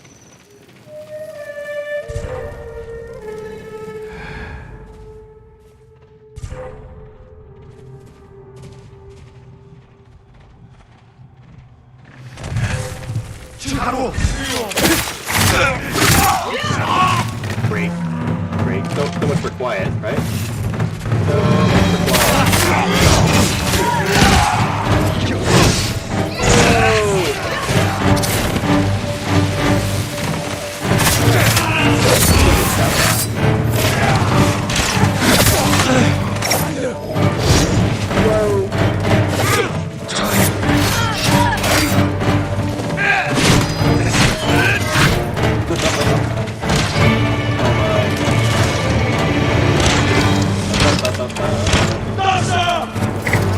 Was this a stupid plan? Bro.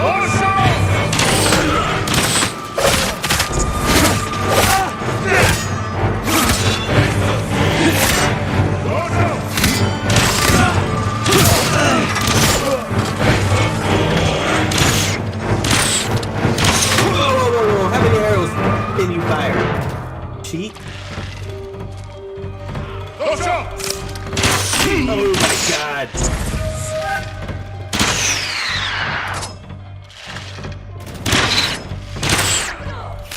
Give me my half bow, thank you. Oh my god! Move your butt!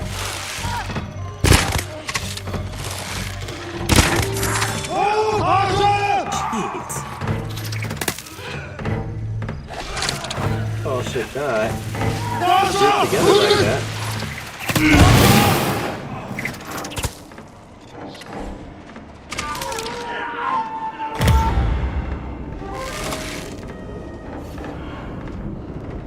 Oh, that was Yuna.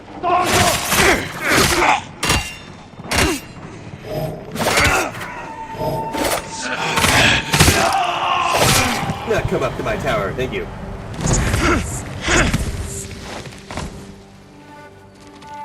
They all dead? Oh. Hey, Yuna. Wow.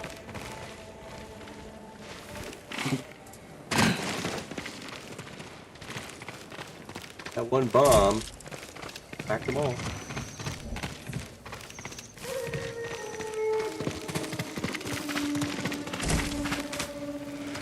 God, what a get back.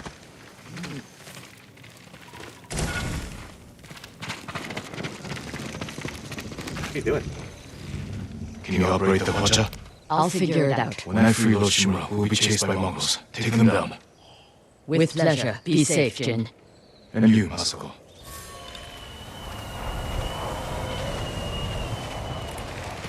Okay.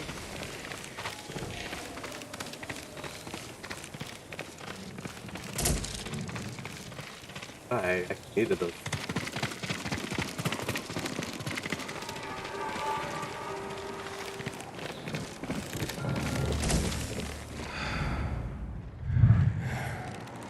Jin, the gate's guarded. Follow my lead.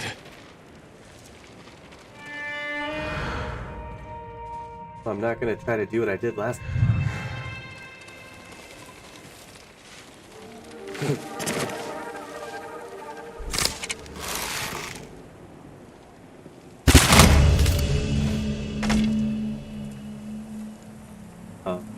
Anybody up there? Nobody.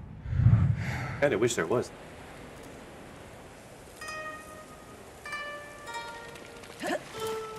I gotta do this. I can't really approach the gate without being seen.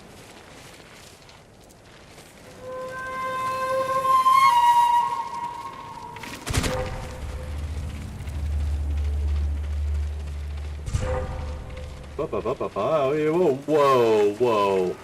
Unbelievable. Unbelievable.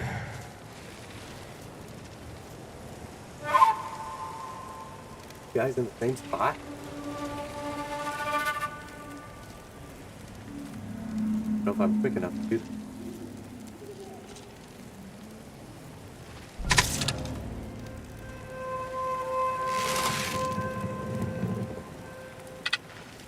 Hold up.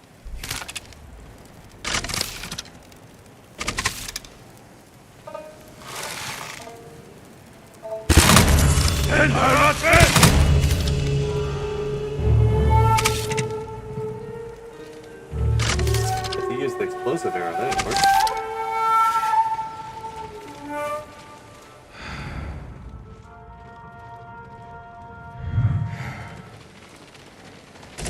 Haha, guys. Team over here laughing at you.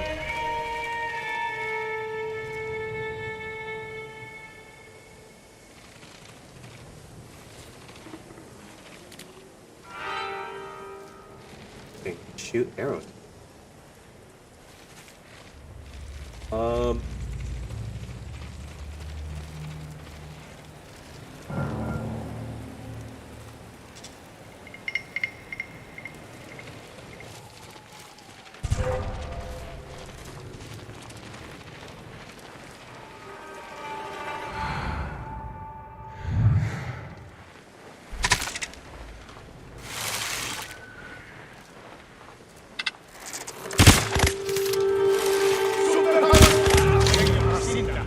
Haha. How did they not hear that? I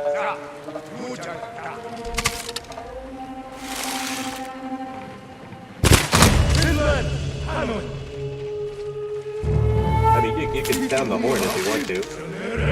Oh, there's a brute over there.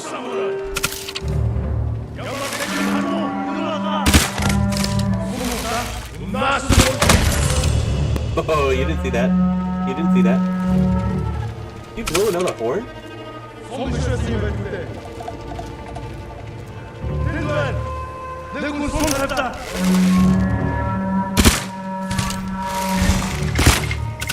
I guess it doesn't really matter. Whoa, whoa, whoa, whoa, whoa. What are you doing? This would be easier if the Straw Hat friends were helping.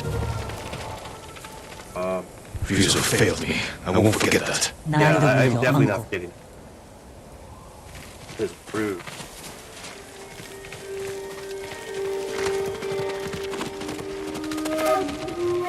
After I did all those missions too to help him out.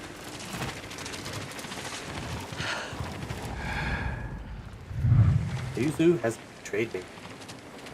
I'm big. Oh, that was not smart.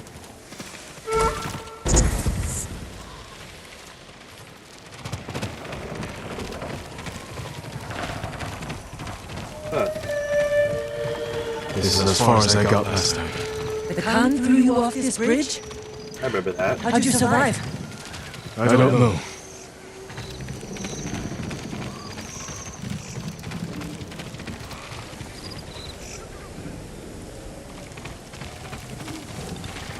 Gate's locked. Over the bridge.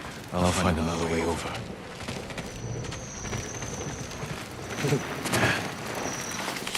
Check the cliff. There must be a way around. This should work. Good eye. Once you're in, open the gate for me. I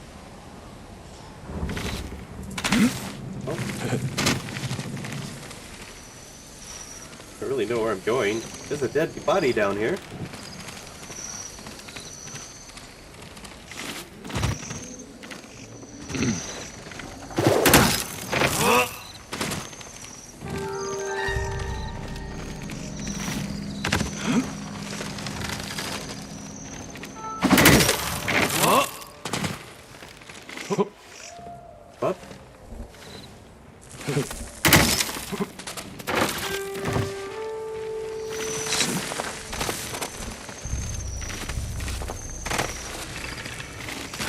Whoa. Oh, what? The loose plank.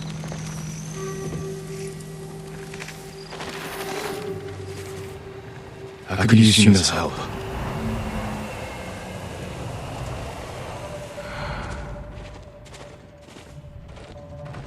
Quite a bit of guards, though. Gee, but hell. Man, he's got armor on. Dude, the arrows don't have to.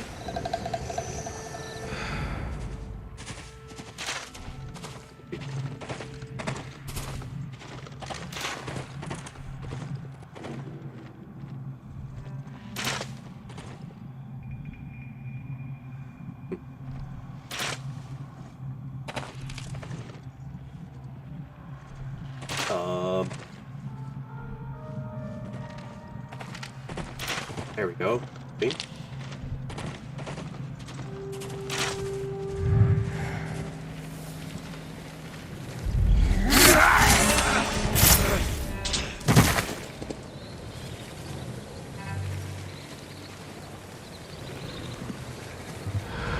Anybody in the house?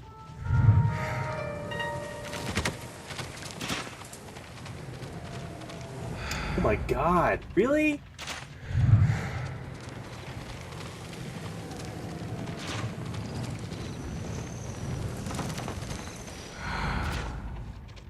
You got a helmet on.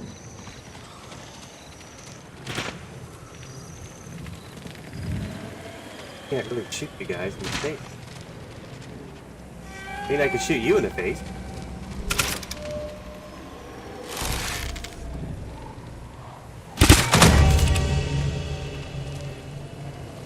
That's about it. That is about it.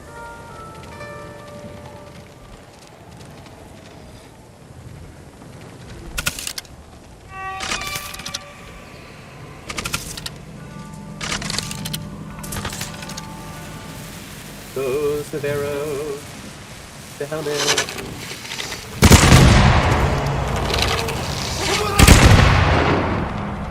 Nobody saw that. Nobody saw that. You can't technically come after me.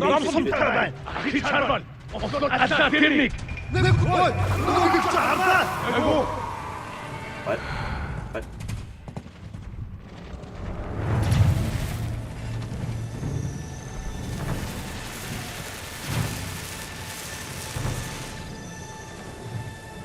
Oh man, I wish we could just group you all together.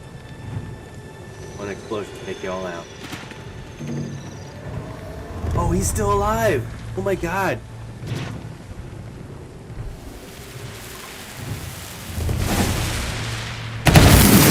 Woo.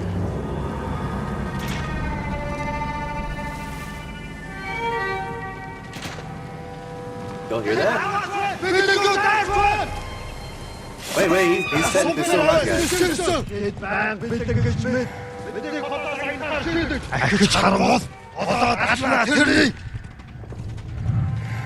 Wait, he's not dead yet.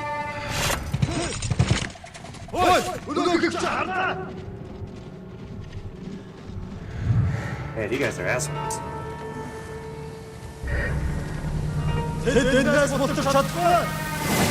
I'll put him out.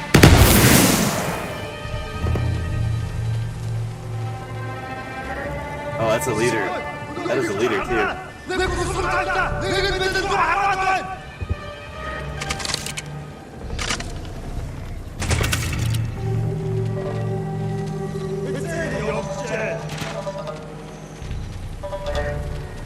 Well, eventually I'm gonna run out of ammo.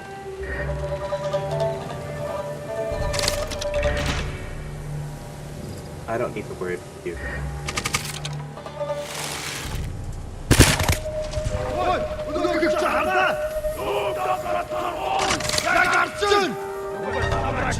None of you saw that.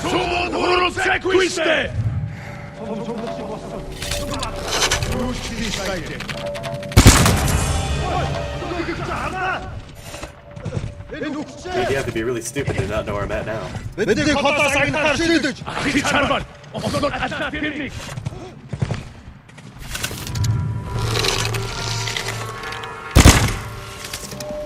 Oh man, he just went flat.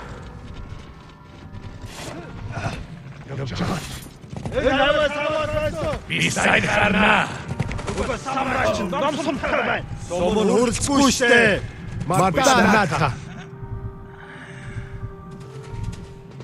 Y'all there.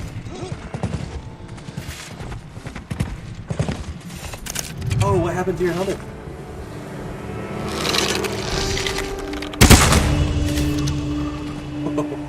That was a squirrely jump. That was a really squirrely jump.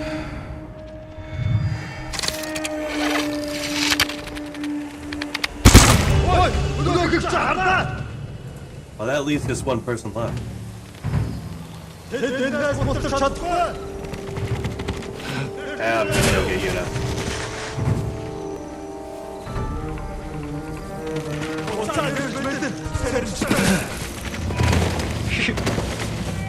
Come on in. Hey, I did most of the work. Quiet. But More goes ahead. not really. Come on.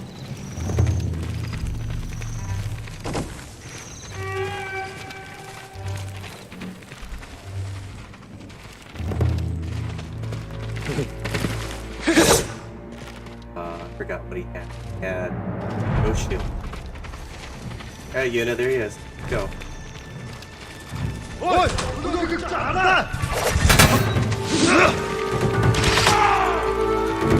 Right, I got a buddy.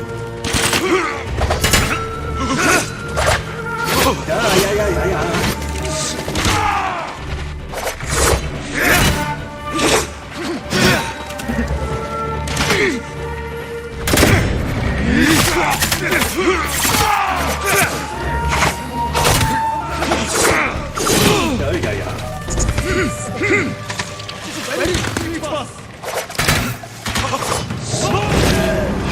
Is there somebody else here?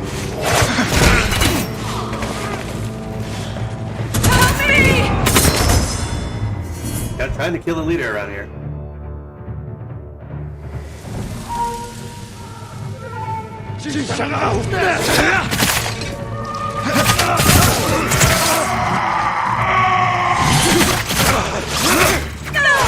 You need to behave yourself.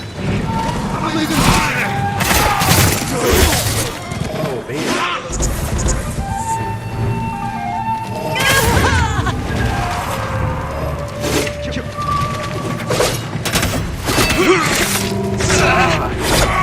With a stupid blow, too. I know. That was too close. Could, like, not die anymore.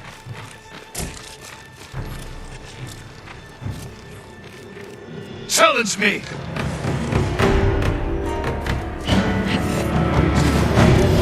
Hey, what happened to the couch?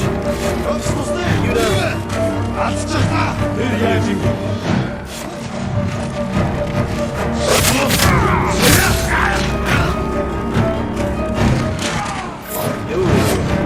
I really saw you.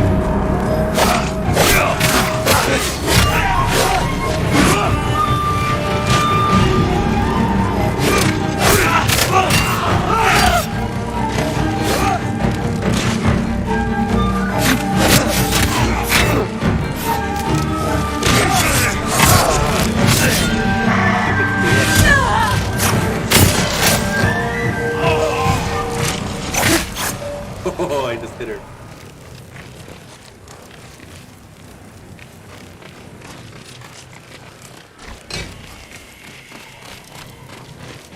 Oh.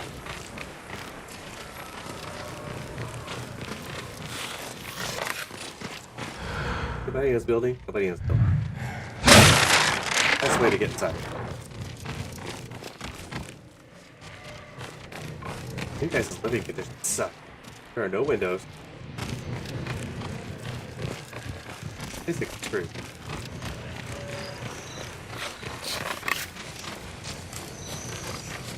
Okay.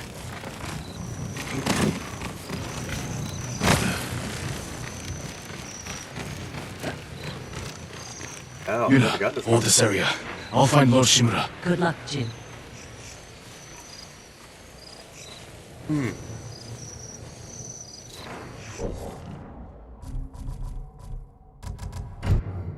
Dave.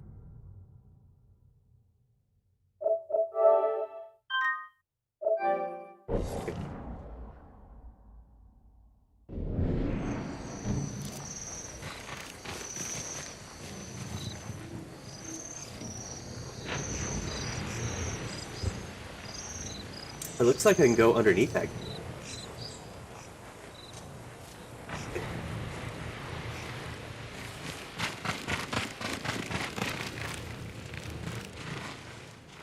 Me. Looks like.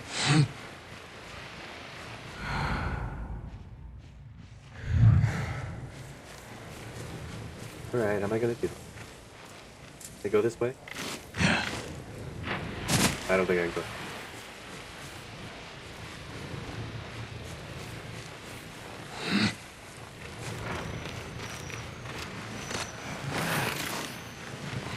I'd be able to go this way. Oh, Mr. Diesel. Trader. Mr. Trader.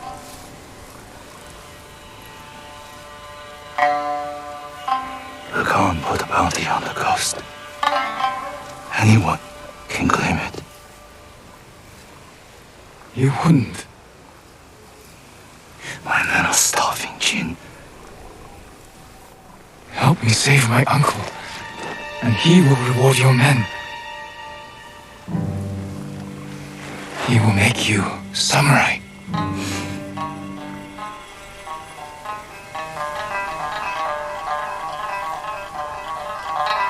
I can tell what's coming. Then he'll send us to die. Just like he did at Komodo Beach. Yuzo, He's your family, Jin. I need to protect mine.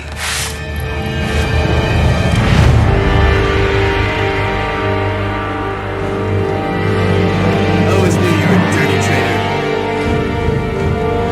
I totally expected this. Come on.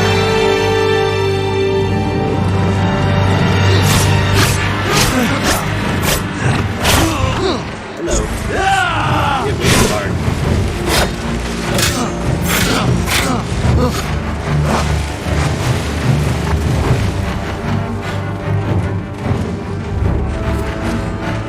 Oh, I hit you first.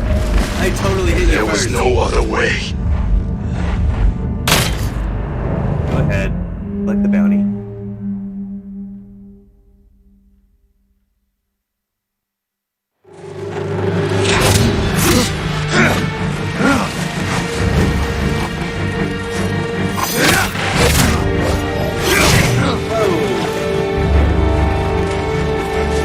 Oh man.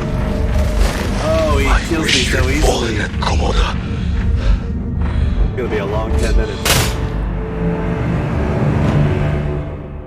Oh man. Brutal. Brutal.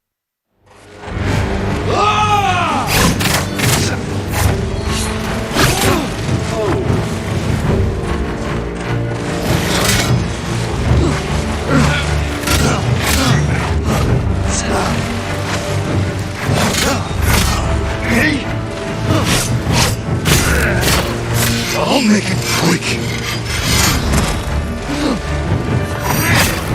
You put away your Friends, sword. a lifetime ago.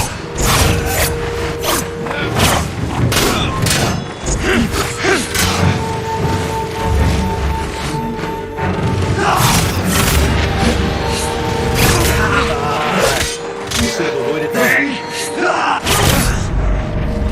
Why is that not blocking? There was no other way. Got it. It's gonna take a while. It's gonna take.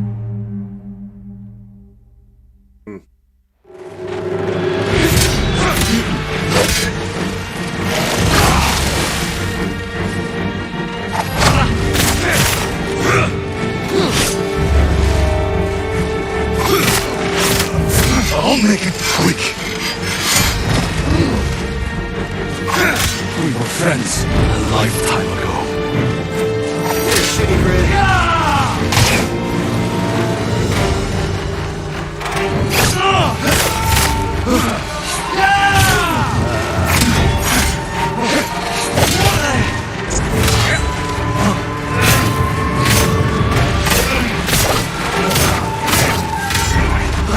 Shitty friendship. I had to feed my men.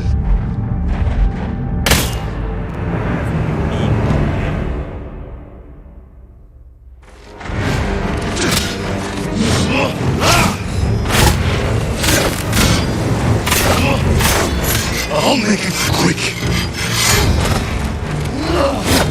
We were friends a lifetime Not ago. fair. I was pushing buttons.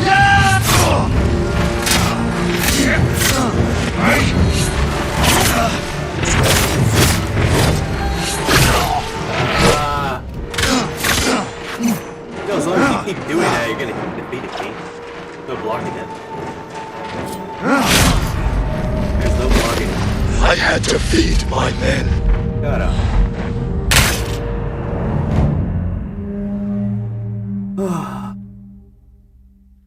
Maybe I can.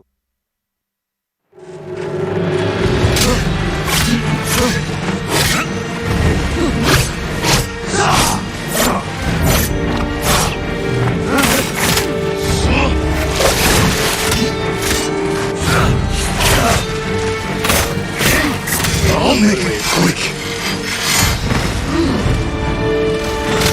We were friends a lifetime ago.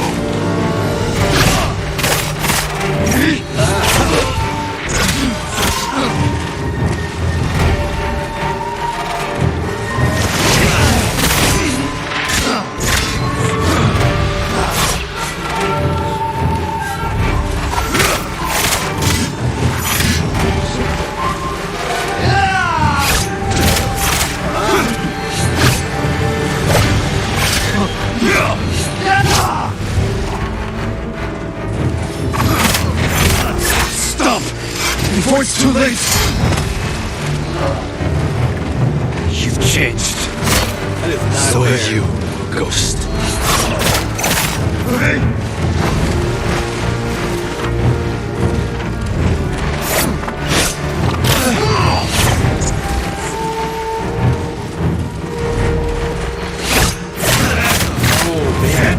Oh, no.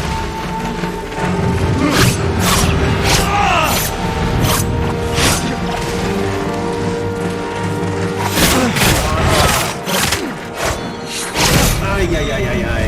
What was that? There was no other way. Oh, man. That's so close.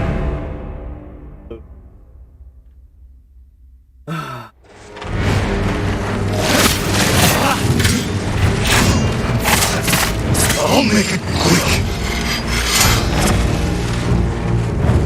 We were friends a lifetime ago. We're straight out.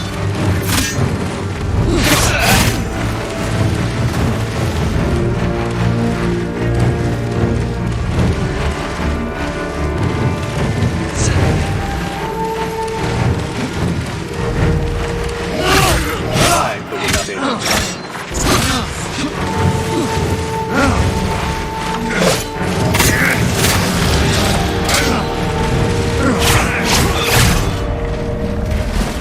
I wish you'd fallen at Komoda.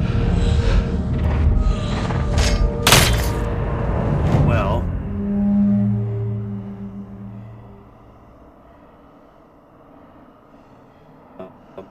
Try again. Try. I.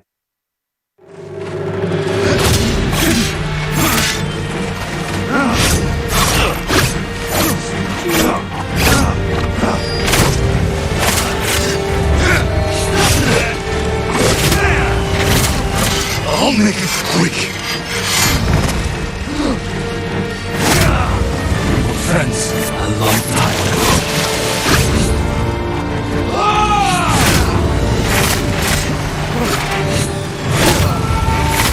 Keep doing that.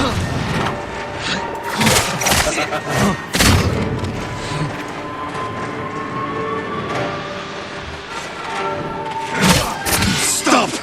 Before it's too late! You've changed. So have you. Ghost. What happened to I wish you'd fallen at Komoda. my heavenly blade apparently has limitations. I think I did 5 of them.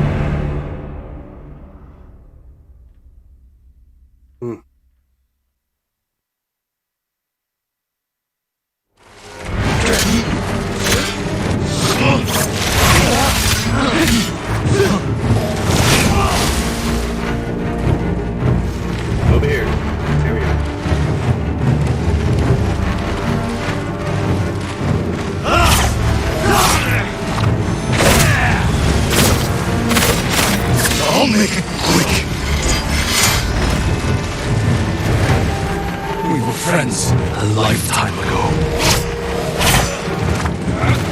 Out of the corner.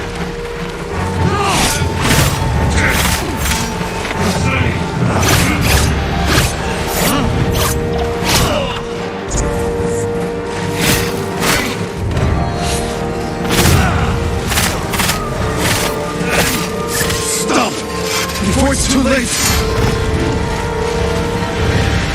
You've changed. So have you, Ghost.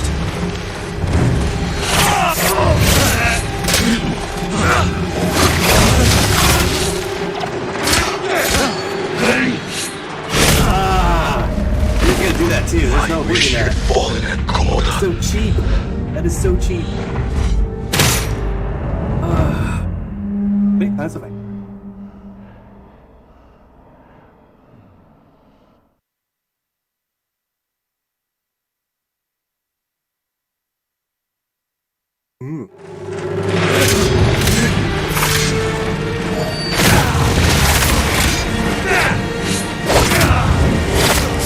I'll make it quick. We were friends a lifetime ago.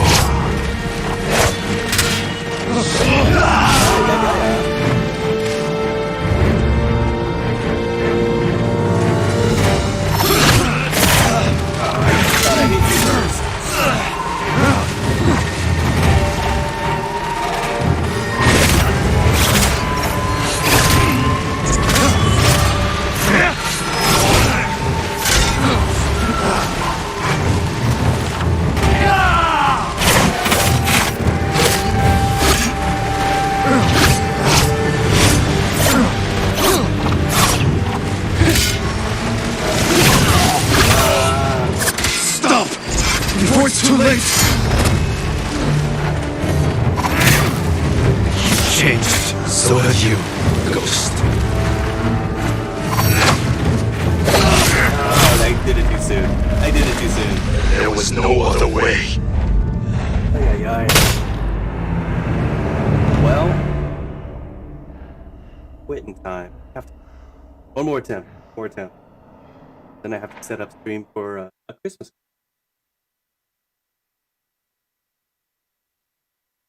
I also have to.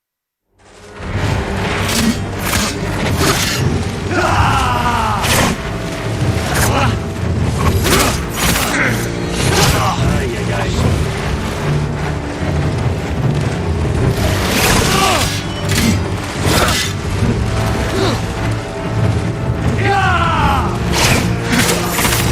I'll make it quick. We were friends a lifetime ago.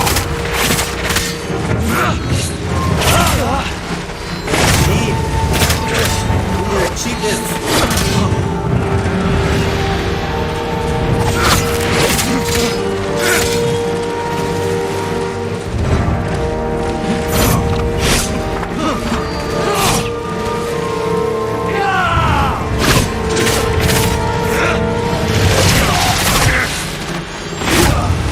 Stop! Before it's too late! You've changed. So have you.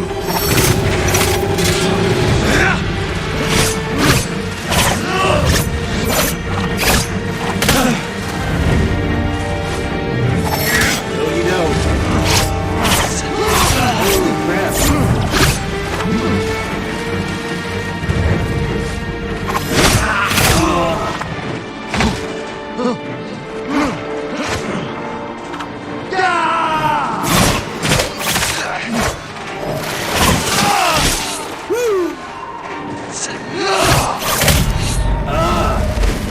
I wish you'd fallen at Komoda. Oh my god. That's it for me. That's it for me. Okay, I will be back. We'll be back. I gotta eat and set up stream for god. Yeah, set up stream. A Christmas Carol. Okay. Go to it. I will see you guys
Marley was dead, to begin with.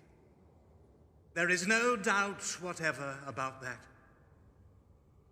The register of his burial was signed by the clergyman, the clerk, the undertaker, and the chief mourner, Scrooge, signed it.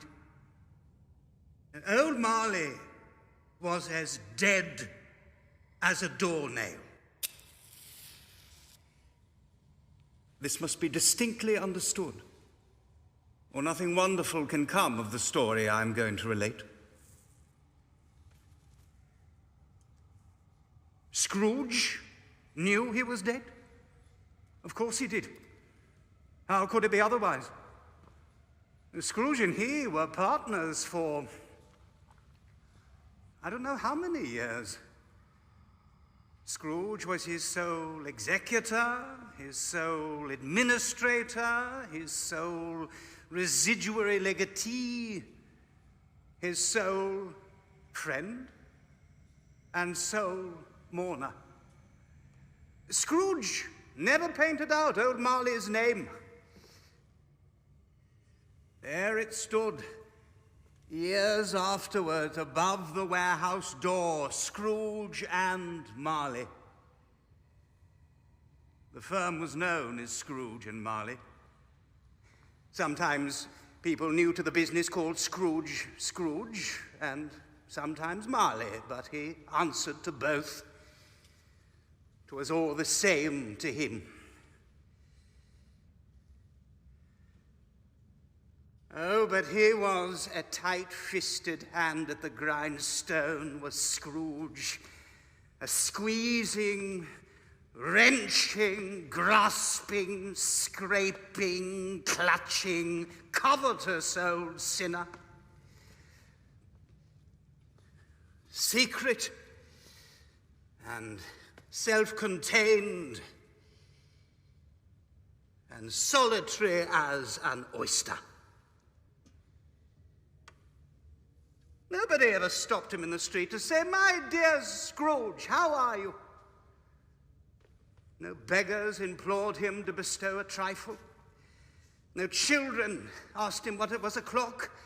No man or woman ever once in all his life inquired the way to such and such a place of Scrooge.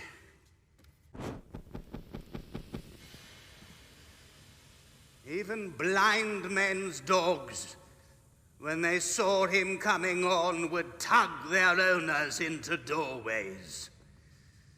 But what did Scrooge care? It was the very thing he liked, to edge his way along the crowded paths of life, warning all human sympathy to keep its distance.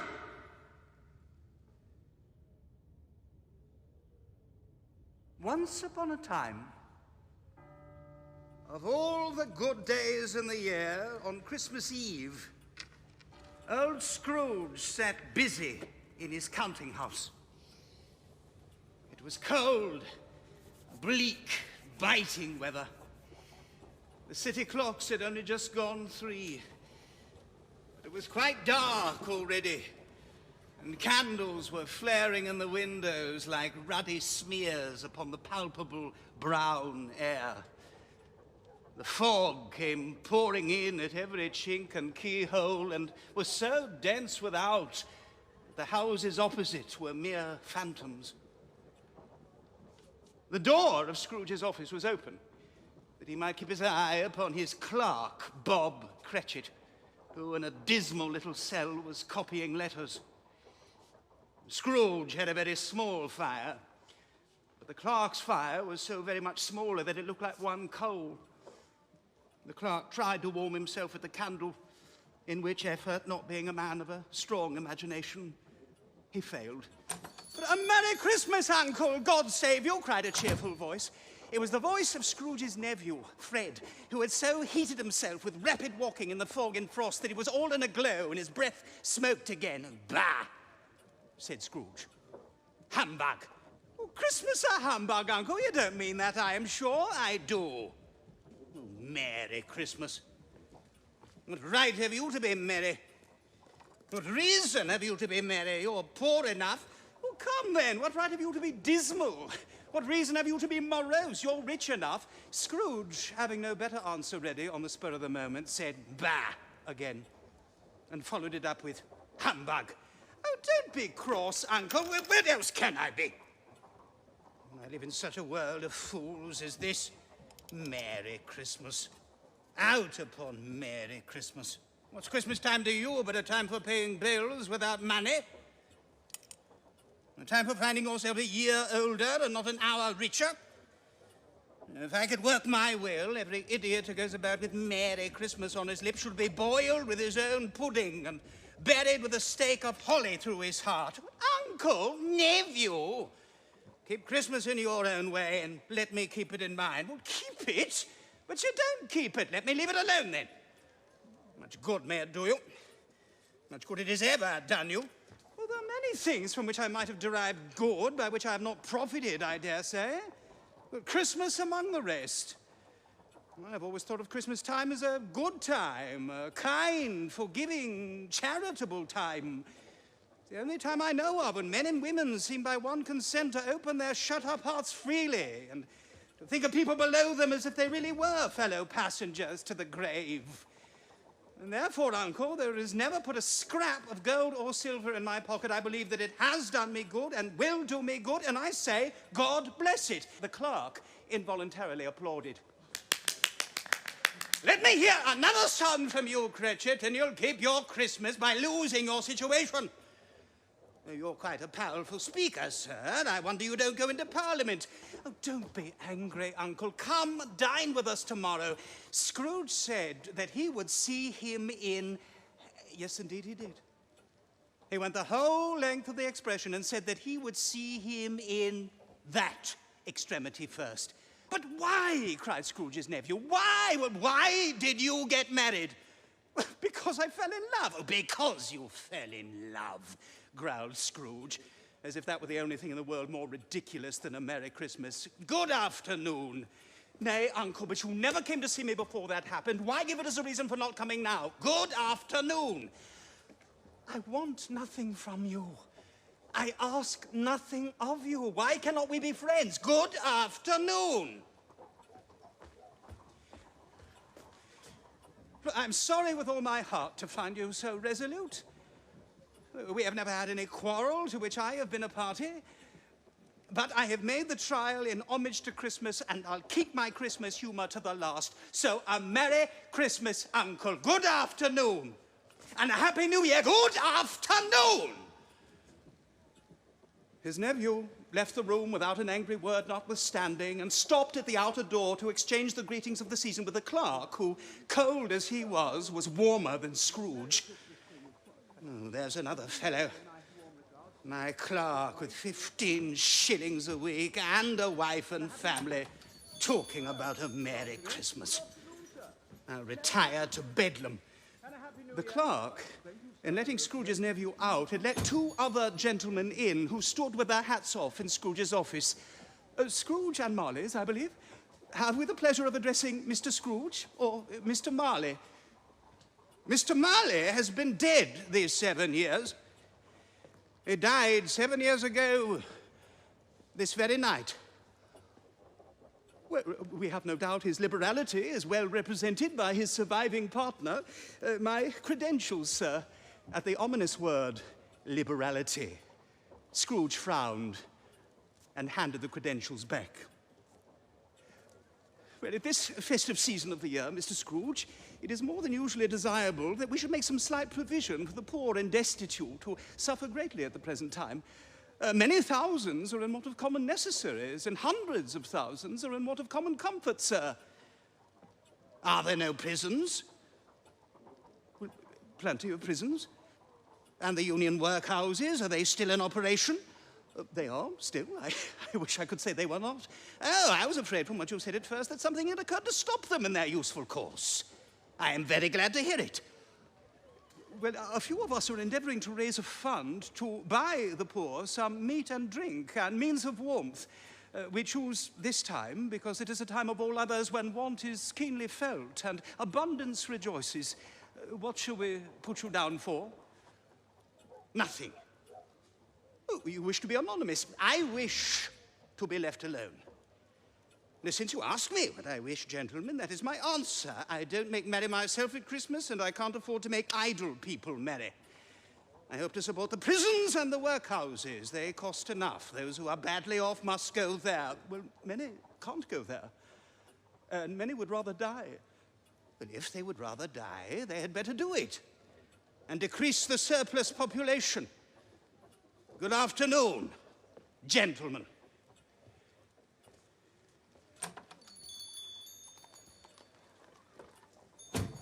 Meanwhile, the fog and darkness thickened, and it was colder, piercing, searching, biting cold.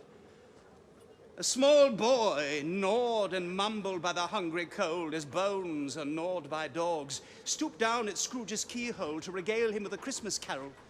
But at the first sound of, "God bless ye, merry gentlemen, may nothing you dismay," Scrooge seized the ruler with such energy that the singer fled in terror, leaving the keyhole to the fog and even more congenial frost. At length, the hour of shutting up the counting house arrived. With an ill will, Scrooge dismounted from his stool, and the expectant clerk instantly snuffed his candle out and put on his hat. Well, you'll want all day tomorrow, I suppose. Bah. Well, if quite convenient, sir, it is not convenient, and it's not fair. If I was to stop £0.50 for it, you'd think yourself ill-used, I'll be bound. Yes, sir. And yet you don't think me ill-used when I pay a day's wages for no work? Well, it's only once a year, sir. A poor excuse for picking a man's pocket every 25th of December. But I suppose you must have the whole day. Be here all the earlier next morning. Well, I will, sir. Thank you, sir.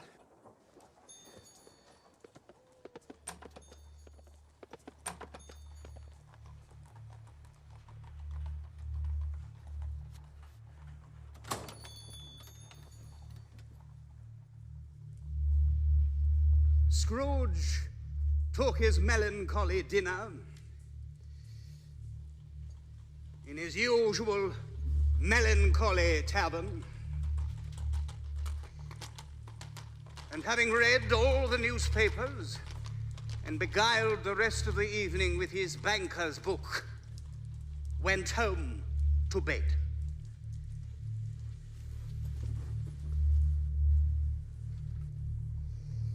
He lived in chambers which had once belonged to his deceased partner.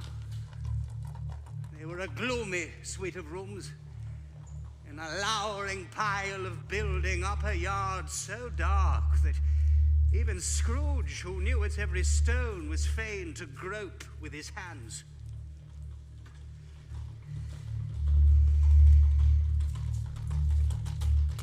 Now, it is a fact that there was nothing at all particular about the knocker on the door of this house. It is also a fact that Scrooge had seen it night and morning during his whole residence in that place. Also, that Scrooge had as little of what is called fancy about him as anyone in the City of London. Let anyone explain to me, if he can, how it happened that Scrooge, having his key in the lock of the door, saw in the knocker, without its undergoing any process of change, not a knocker, but Marley's face.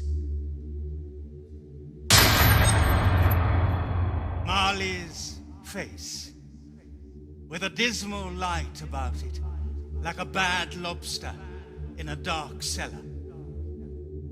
It was not angry or ferocious, but looked at Scrooge as Marley used to look, with ghostly spectacles turned up on its ghostly forehead.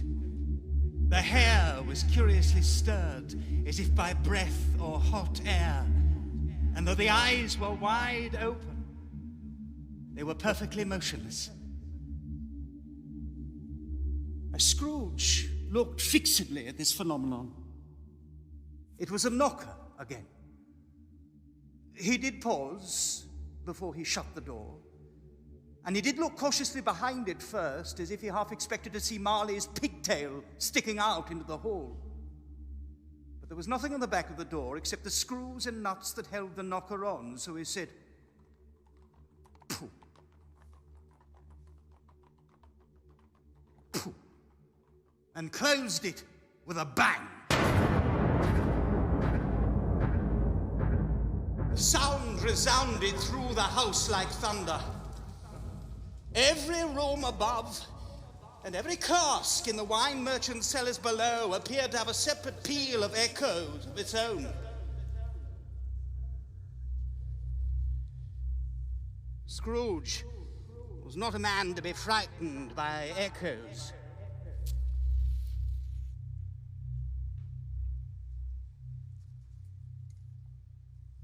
He fastened the door and walked across the hall and up the stairs. Slowly, too, trimming his candle as he went. There was plenty of width in the staircase, which is perhaps why Scrooge thought he saw a locomotive hearse going on before him in the gloom.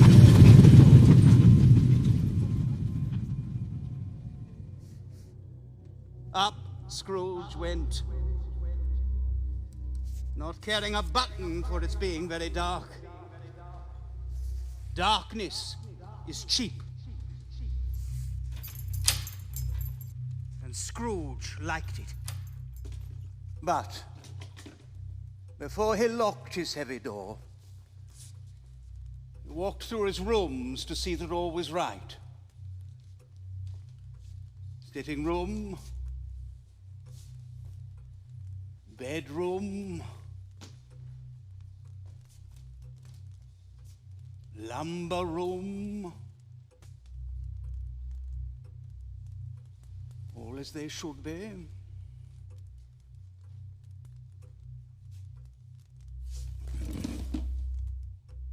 Nobody under the table,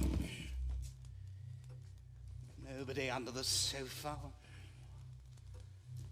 A small fire in the grate, spoon and basin ready, and the little saucepan of gruel Scrooge had a cold in his head upon the hob.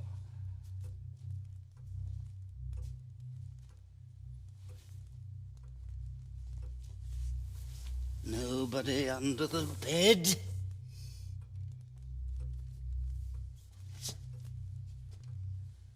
Nobody in the closet. Nobody in his dressing gown, which was hanging in a suspicious attitude upon the bedpost.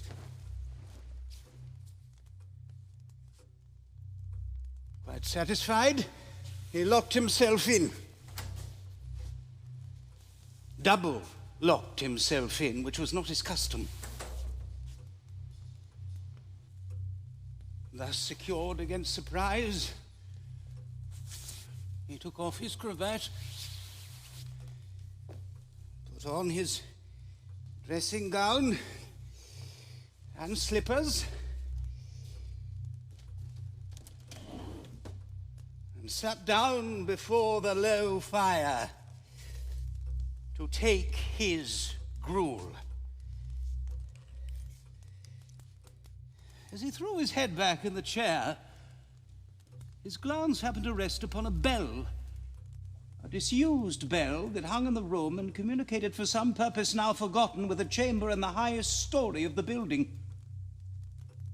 It was with great astonishment and with a strange, inexplicable dread that as he looked, he saw this bell begin to swing. It swung so softly in the outset that it scarcely made a sound. Soon it rang out loudly, and so did every bell in the house.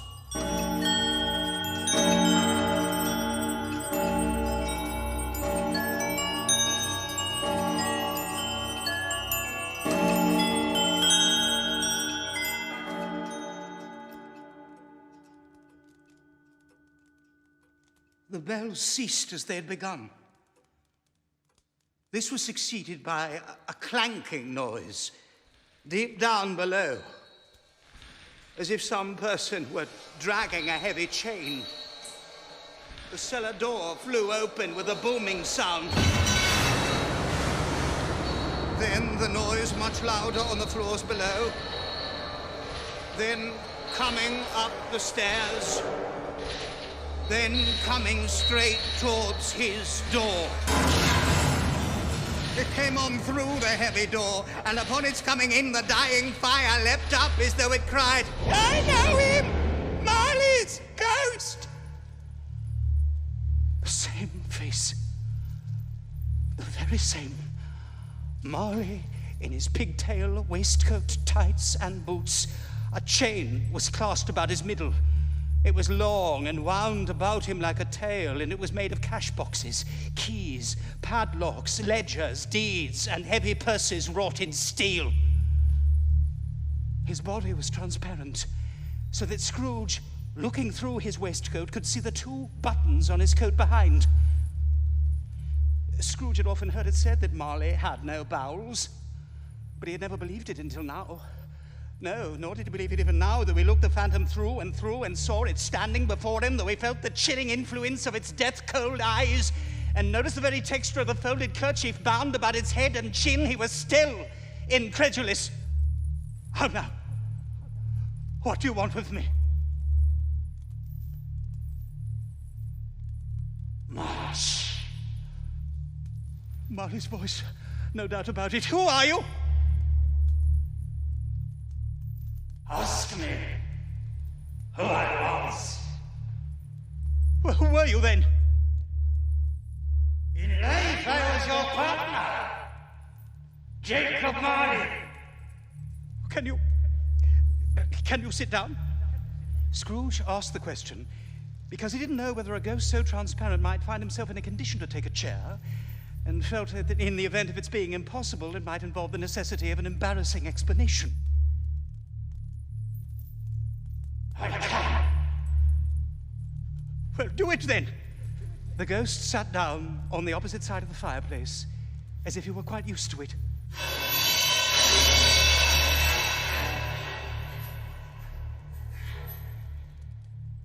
"You don't believe in me?" "I don't." "Why do you doubt your senses?" "Because a little thing affects them. A slight disorder of the stomach makes them cheats. You may be an undigested bit of beef, a blot of mustard, a crumb of cheese, a fragment of an underdone potato. There's more of gravy than of grave about you, whatever you are." How great was his horror when the phantom, taking off the bandage from around its head as if it were too warm to wear indoors, its lower jaw dropped down upon its breast.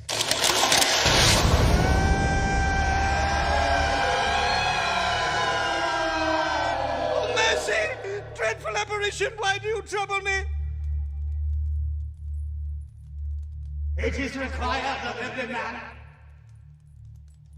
that the spirit within him should walk abroad among his fellow men and travel far and wide. And if that spirit goes not forth in life, it is condemned to do so after death."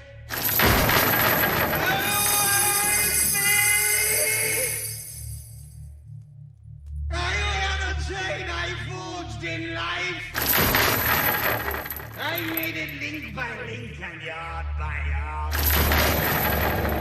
Yours was as heavy and as long as these 7 Christmas Eves ago. You have labored on it since. Yours is a ponderous chain. Oh, Jacob Marley, speak comfort to me, Jacob. I have none to give. Nor can I tell you all I would. I cannot rest. I cannot stay. I cannot linger anywhere. In life, my spirit never walked beyond our counting house. Mark me! Never roved beyond the narrow limit of our money-changing hole. And weary journeys lie before me. Oh, 7 years dead. And traveling all the time? Well, you might have got over a great quantity of ground in 7 years. Oh, blind man! Blind man! Not to know that no regret can make amends for what life's opportunities misused. Oh, but you were always a good man of business, Jacob. Business? Mankind was my business. The common welfare was my business. Charity, mercy, and benevolence were all my business.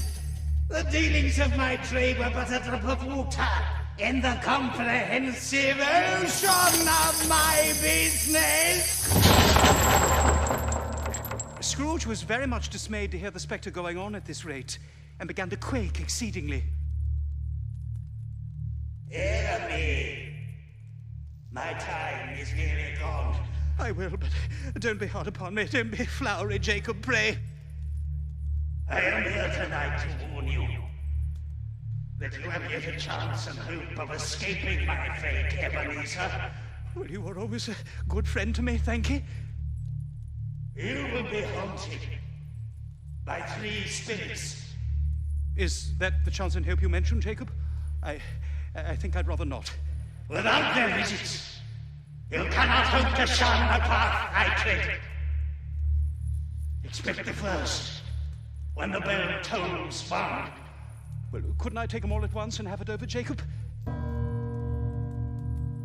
Hope to see me no more. And look that for your own sake, you remember what is passed between us. When it had said these words, the spectre took its wrapper from the table and bound it round its head as before. It walked backward from him. At every step it took, the window raised itself a little, so that when the spectre reached it, it was wide open. Incoherent sounds of lamentation and regret filled the air. The spectre, after listening for a moment, joined the mournful dirge and floated out upon the bleak, dark night.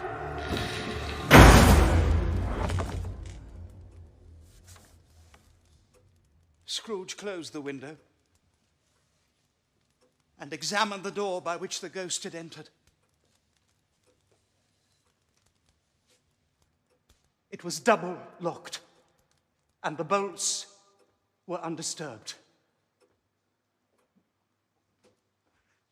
He tried to say humbug, but stopped at the first syllable.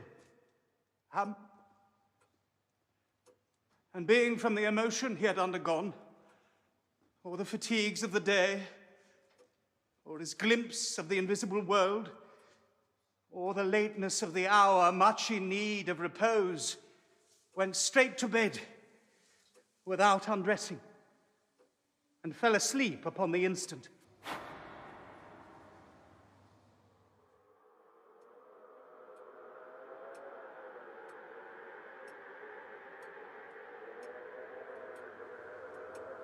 When Scrooge awoke, it was so dark that looking out of bed he could scarcely distinguish the transparent window from the opaque walls of his chamber.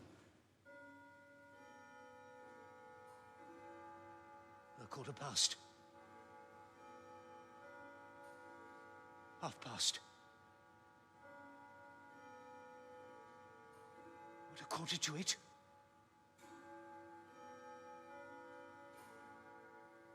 The hour itself. And nothing else. Light flashed up in the room upon the instant, and the curtains of his bed were drawn.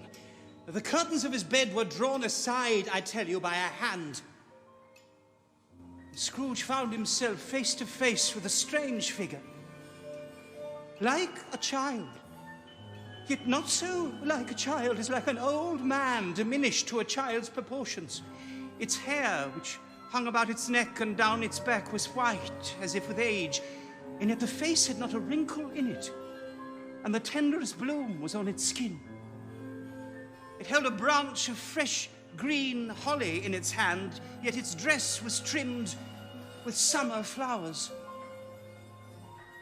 But the strangest thing about it was from the crown of its head there sprung a bright, clear jet of light by which all this was visible.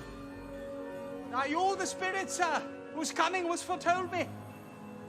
I am. Who and what are you? I am the ghost of Christmas past. Long past? No, your past. What business brings you here? Your welfare. Rise and walk with me. The grasp, though gentle as a woman's hand, was not to be resisted.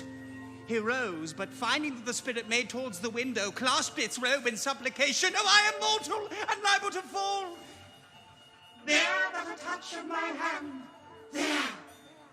And you shall be upheld in more than this.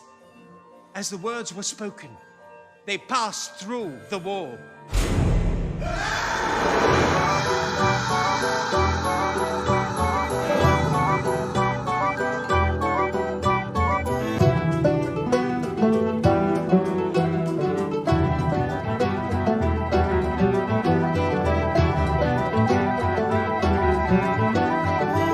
The city had entirely vanished, along with the darkness and the mist. It was a clear, cold winter day, and they stood upon a country road with snowy fields on either side. And Scrooge was conscious of 1,000 odors floating in the air, each one connected with 1,000 thoughts and hopes and joys and cares long, long forgotten. Good heaven! I was bred in this place. I was a boy here. Your lip is trembling. And what is that on your cheek? A pimple. Lead me where you will. You recollect the way? Well, remember it. I could walk it blindfold. Strange to have forgotten it for so many years. Let us go on. Some boys, in great spirits and shouting to each other, some in gigs and carts, some on shaggy ponies, came trotting towards them. These are the shadows of things that have been. They have no consciousness of us. As they came on, Scrooge knew and named them, every one. Why was he rejoiced beyond all bounds to see them? Why was he filled with gladness when he heard them give each other Merry Christmas as they parted? What was Merry Christmas to Scrooge? They approached a mansion of dull red brick and broken fortunes. The school is not quite deserted. A solitary child neglected by his friends is left there still. I know it. They entered the dreary hall. There was an earthy savor in the air, a chilly bareness in the place, which associated itself somehow with too much getting up by candlelight and not too much to eat. At the end of the hall, a door opened on a long, bare, melancholy room, made barer still by lines of empty desks. At one of these, a lonely boy was reading near a feeble fire. Scrooge sat down and wept to see his poor forgotten self as he used to be. Poor boy. I wish. But it's too late now. What is the matter? Oh, nothing. Nothing. There was a boy singing a Christmas carol at my door last night. I should like to have given him something. That's all. Let us see another Christmas. Scrooge's former self grew larger at the words, and the room became a little darker and more dirty. The panels shrunk, the windows cracked, fragments of plaster fell out of the ceiling. The door opened and a little girl came darting in. Oh, my dear, dear brother, I have come to bring you home, home, home. Well, home, little Fan. Yes, home for good and all. Home for ever and ever. Father is so much kinder than he used to be. He spoke so gently to me one night that I was not afraid to ask him once more if you might come home. And he said, yes, you should. And sent me in a coach to bring you, and you ought to be a man and are never to come back here. But first we're to be together all the Christmas long and have the merriest time in all the world. Oh, you are quite a woman, little Fan. She clapped her hands and laughed and stood on tiptoe to embrace him. Then she began to drag him in her childish eagerness towards the door. Your sister was always a delicate creature, whom a breath might have withered. But she had a large heart. So she had. Well, you are right, Spirit. I will not gainsay it. She died, a woman, and had, as I think, children. One child. True. Your nephew. Fred. Yes. Although they had but that moment left the school behind them, they were now in the busy thoroughfares of a city. Here, too, it was Christmas time. The ghost stopped at a certain warehouse and asked Scrooge if he knew it. Oh, know it? Was I apprenticed here? At sight of an old gentleman in a Welsh wig sitting behind such a high desk that if he had been 2 inches taller, he must have knocked his head against the ceiling, Scrooge cried in great excitement, "Why, it's old Fezziwig! Oh, bless his heart, it's Fezziwig! Alive again!" Old Fezziwig laid down his pen and looked up at the clock which pointed to the hour of 7. He rubbed his hands, adjusted his capacious waistcoat, laughed all over himself from his shoes to his organ of benevolence, and called out in a comfortable, oily, rich, fat, jovial voice, "Ho there! Ebenezer! Dick!" A young man, Scrooge's former self, came briskly in, accompanied by his fellow prentice. "Oh, Dick Wilkins, to be sure, my old fellow prentice, bless me, yes. Oh, he was very much attached to me, was Dick. Oh, poor Dick, dear, dear." "You're home, my boys. No more work tonight. Christmas Eve, Dick. Christmas, Ebenezer. Clear away, my lads, and let's have lots of room here." Clear away. There was nothing they wouldn't have cleared away or couldn't have cleared away with old Fezziwig looking on. It was done in a minute. Every movable was packed off as if it were dismissed from public life forevermore. The floor was swept and watered, the lamps were trimmed, fuel was heaped upon the fire, and the warehouse was as snug and warm and dry and bright a ballroom as you would wish to see upon a winter's night. In came a fiddler with a music book and went up to the lofty desk and made an orchestra of it and tuned like 50 stomach aches. In came Mrs. Fezziwig, one vast, substantial smile. In came the 3 Miss Fezziwigs, beaming and lovable. In came their 6 young followers, whose hearts they broke.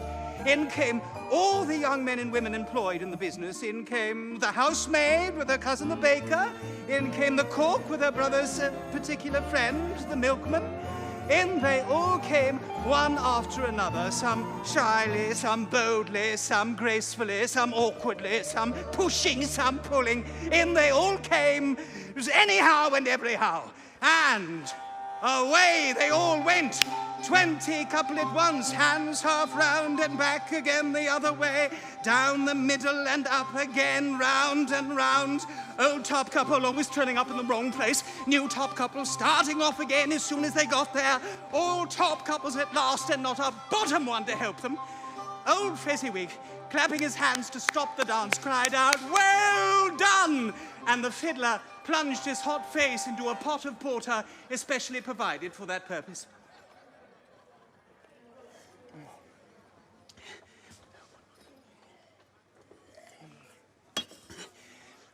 There were more dances, and there were forfeits, and more dances, and there was cake, and there was negus, and there was a great piece of cold roast, and there was a great piece of cold boiled, and there were mince pies, and plenty of beer. But the great effect of the evening came after the roast and boiled, when the fiddler struck up Sir Roger de Coverley. Then old Fezziwig stood out to dance with Mrs. Fezziwig. Top couple, too, with a good stiff piece of work cut out for them. 3 or 4 and 20 pair of partners. People who were not to be trifled with. The people who would dance and had no notion of walking. But if they had been twice as many, 4 times, old Fezziwig would have been a match for them, and so would Mrs. Fezziwig. She was worthy to be his partner in every sense of the term. But a positive light appeared to issue from Fezziwig's calves. They shone in every part of the dance like moons. You couldn't have predicted at any given time what would have come of them next. And when old Fezziwig and Mrs. Fezziwig had gone all through the dance, advance and retire, both hands to your partner, bow and curtsy, corkscrew, thread the needle and back again to your place, Fezziwig cut so deftly he appeared to wink with his legs. Through all of this, Scrooge acted like a man out of his wits. His heart and soul were in the scene, and with his former self, he remembered everything, enjoyed everything, and underwent the strangest agitation. When the clock struck 11, this domestic ball broke up. Mr. and Mrs. Fezziwig took their stations, one on either side of the door, and shaking hands with every person individually as he or she went out, wished him or her a Merry Christmas. And when everybody had retired, but the 2 apprentices, they did the same to them. And thus the cheerful voices died away, and the lads were left to their beds, which were under a counter in the back shop, where they poured out their hearts in praise of Fezziwig. A small matter to make these silly folks so full of gratitude. He spent but a few pounds of your mortal money. Is that so much that he deserves this praise? Oh, it isn't that. It isn't that, Spirit. No, he has the power to render us happy or unhappy, to make our service light or burdensome, a pleasure or a toil. The happiness he gives is quite as great as if it cost a fortune. What is the matter? Nothing particular. Something, I think. No. I should like to be able to say a word or two to my clerk just now. That's all. My time grows short. Quick. This was not addressed to Scrooge, or to anyone whom he could see, but it produced an immediate effect, for again Scrooge saw himself. He was older now, a man in the prime of life. His face had not the harsh and rigid lines of later years, but it had begun to wear the signs of care and avarice. He was not alone, but sat by the side of a young woman in a black dress. It matters little. To you, very little. Another idol has displaced me, and if it can cheer and comfort you in time to come, as I would have tried to do, I have no just cause to grieve. What idol has displaced you? A golden one. I have seen your nobler aspirations fall off one by one into the master passion gain engrosses you. Have I not? What then? Even if I have grown so much wiser, what then? I have not changed towards you. No, you are changed. Have I ever sought release from our engagement? In words? No, never. In what then?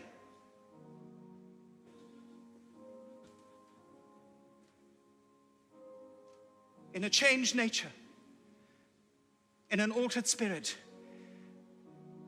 You fear the world too much.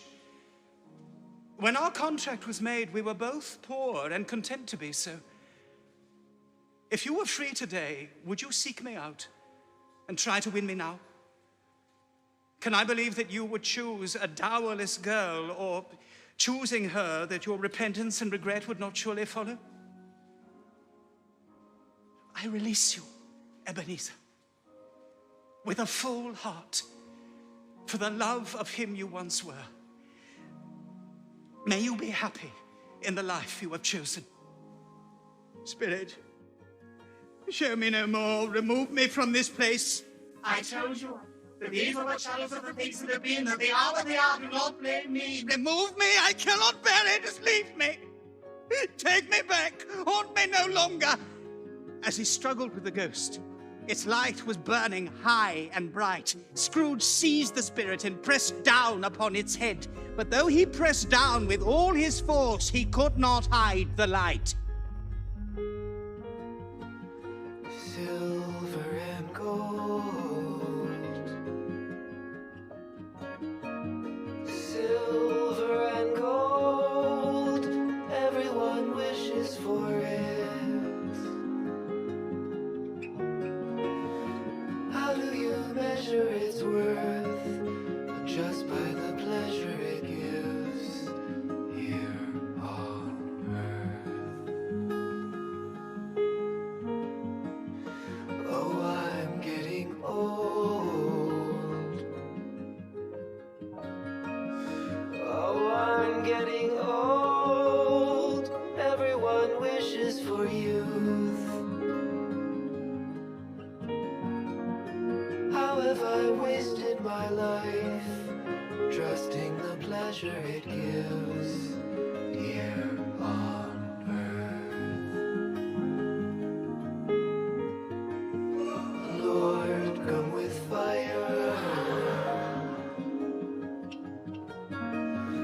Lord, come with fire. Everyone's wasting their time,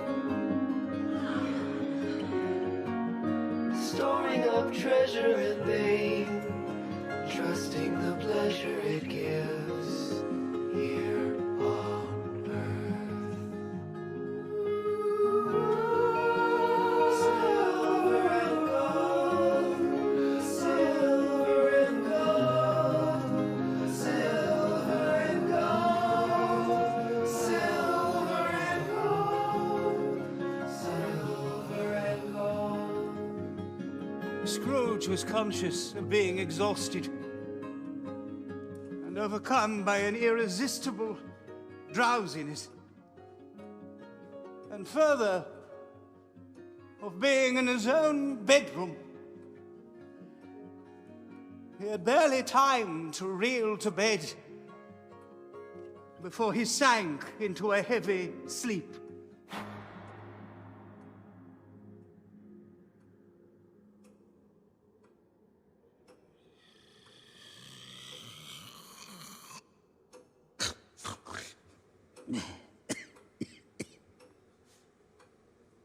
Scrooge awoke in his bedroom. There was no doubt about that. He was prepared for almost anything. Nothing between a baby and a rhinoceros would have astonished him very much. But he was not by any means prepared for nothing.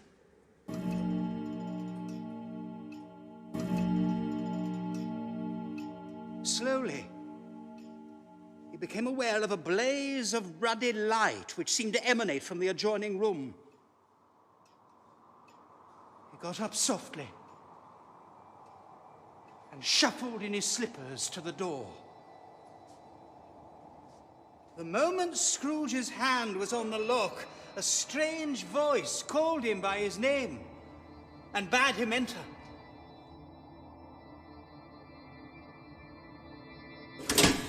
The room had undergone a surprising transformation.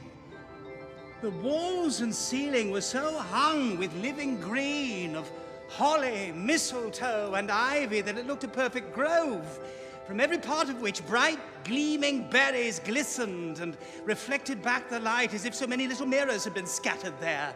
And such a mighty blaze went roaring up the chimney as that dull petrification of a hearth had never known in Scrooge's time, or Marley's, or for many a winter season gone.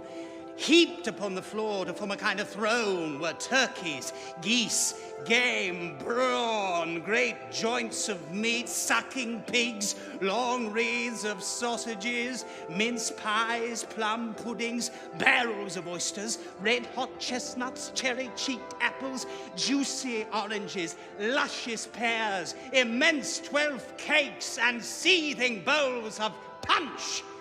There sat a giant, glorious to see, who bore a glowing torch and raised it high to shed his light on Scrooge as he came peeping round the door. Come in! Come in and know me better, man. I am the ghost of Christmas present. Look upon me. You have never seen the like of me before. Never. Spirit, conduct me where you will. If you have aught to teach me, let me profit by it. Touch my robe. Scrooge did as he was told and held it fast. Holly, mistletoe, red berries, ivy, turkeys, geese, game, meat, pigs, sausages, oysters, pies, puddings, fruit, and punch all vanished instantly. And they stood in the city streets upon a snowy Christmas morning. Scrooge and the ghost passed on invisible through the cheerful crowds of people full of Christmas glee, straight to Scrooge's clerks. And on the threshold of the door, the spirit smiled and stopped to bless Bob Cratchit's dwelling with the sprinkling of his torch. Then up rose Mrs. Cratchit, Cratchit's wife, dressed out but poorly in a twice-turned gown, but brave in ribbons, which are cheap, and make a goodly show for sixpence. And she laid the cloth, assisted by Belinda Cratchit, second of her daughters, also brave in ribbons, while Master Peter Cratchit plunged a fork into the saucepan of potatoes and, getting the corners of his monstrous shirt collar, Bob's private property conferred upon his son and heir in honour of the day, into his mouth, rejoiced to find himself so gallantly attired and yearned to show his linen in the fashionable parks. And now two smaller Cratchits, boy and girl, came tearing in, screaming that outside the baker's they had smelt the goose and known it for their own. And basking in luxurious thoughts of sage and onion, these young Cratchits danced about the table and exalted Master Peter Cratchit to the skies, while he blew the fire until the slow potatoes bubbling up knocked loudly at the saucepan lid to be let out and peeled. "Why, what has ever got your precious father, then?" said Mrs. Cratchit, "and your brother, Tiny Tim? And Martha weren't as late last Christmas by half an hour." "Here's Martha, mother," said a girl, appearing as she spoke. "Oh, here's Martha, mother," cried the two young Cratchits. "Hurrah, there's such a goose, Martha!" "Why, bless your heart alive, my dear, how late you are," said Mrs. Cratchit, kissing her a dozen times and taking off a shawl and bonnet for her. "But we did a deal of work to finish up last night and had to clear away this morning, mother." "Well, never mind, so long as you are come. Set you down before the fire, my dear, and have a warm, Lord bless you." "No, no, there's father coming," cried the two young Cratchits, who were everywhere at once. "Hide, Martha, hide." So Martha hid herself, and in came Bob the father, his threadbare clothes darned up and brushed to look seasonable, and Tiny Tim upon his shoulder. Alas for Tiny Tim.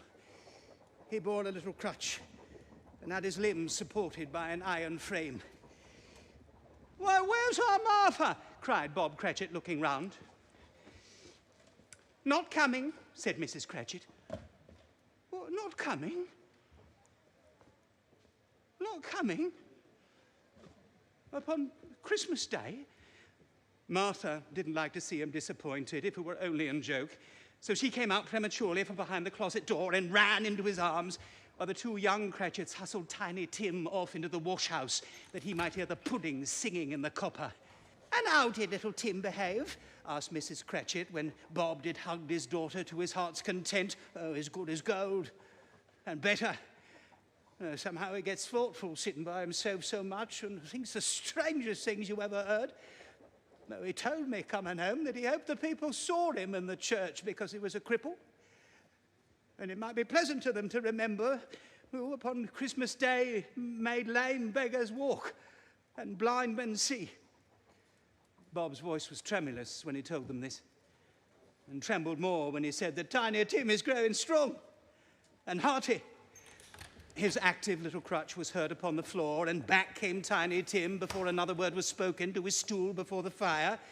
And while Bob, turning up his cuffs as if, poor fellow, they were capable of being made more shabby, compounded some hot mixture in a jug with gin and lemons and stirred it round and put it on the hob to simmer, Master Peter and the two ubiquitous young Cratchits went to fetch the goose, with which they soon returned in high procession. Mrs. Cratchit made the gravy, ready beforehand in a little saucepan, hissing hot.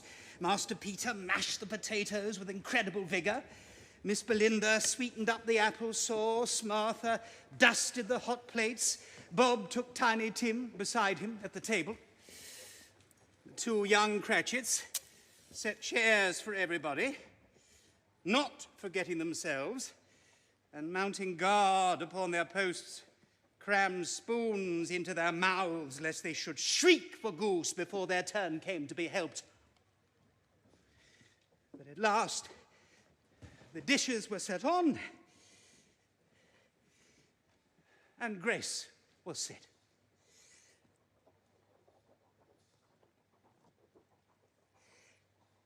This was succeeded by a breathless pause, as Mrs. Cratchit, looking slowly all along the carving knife, prepared to plunge it in the breast. But when she did, and when the long-expected gush of stuffing issued forth, one murmur of delight arose all round the board, and even Tiny Tim, excited by the two young Cratchits, beat on the table with the handle of his knife and feebly cried, "Hurrah!" There never was such a goose. Bob said he didn't believe there ever was such a goose cooked. Its tenderness and flavour, size and cheapness were the themes of universal admiration. Eked out by apple sauce and mashed potatoes, it was a sufficient dinner for the whole family. Indeed, as Mrs. Cratchit said, with great delight, surveying one small atom of a bone upon the dish, they hadn't ate it all at last. Yet everyone had had enough. And the youngest Cratchits in particular were steeped in sage and onion to the eyebrows.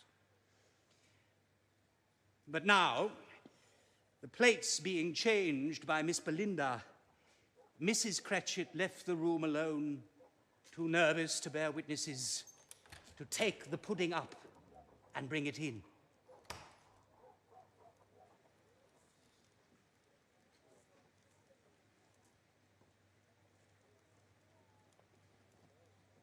Suppose it should not be done enough. Suppose it should break and turn out. Suppose somebody should got over the wall of the backyard and stolen it while we were merry with the goose, a supposition at which the two young Cratchits became livid. All sorts of horrors were supposed. Hello? A great deal of steam. The pudding was out of the copper. In half a minute, Mrs. Cratchit entered, flushed but smiling proudly, with the pudding, like a speckled cannonball, so hard and firm, blazing in half a quartern of ignited brandy, and bedight with Christmas holly stuck into the top. Oh, a wonderful pudding. Bob Cratchit said, and calmly too, that he regarded it as the greatest success achieved by Mrs. Cratchit since their marriage. Mrs. Cratchit said that now the weight was off her mind, she would confess she had had her doubts about the quantity of flour. Everybody had something to say about it, but nobody said or thought it was at all a small pudding for a large family. Any Cratchit would have blushed to hint at such a thing. At last, the dinner was all done. The cloth was cleared, the hearth swept, and the fire made up. The compound in the jug being tasted and considered perfect. Apples and oranges were put upon the table, and a shovelful of chestnuts on the fire, and at Bob Cratchit's elbow stood the family display of glass, 2 tumblers and a custard cup, without a handle. These held the hot stuff from the jug, however, as well as golden goblets would have done. And Bob served it out with beaming looks, while the chestnuts on the fire sputtered and crackled noisily. Then Bob proposed, "A Merry Christmas to us all, my dears. God bless us," which all the family re-echoed. "God bless us, everyone," said Tiny Tim, the last of all. He sat very close to his father's side upon his stool. Bob held his withered little hand in his, as if he loved the child and wished to keep him by his side, and dreaded that he might be taken from him. Spirit,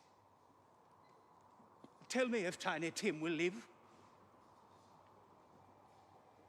I see a vacant seat in the chimney corner, and a crutch without an owner carefully preserved.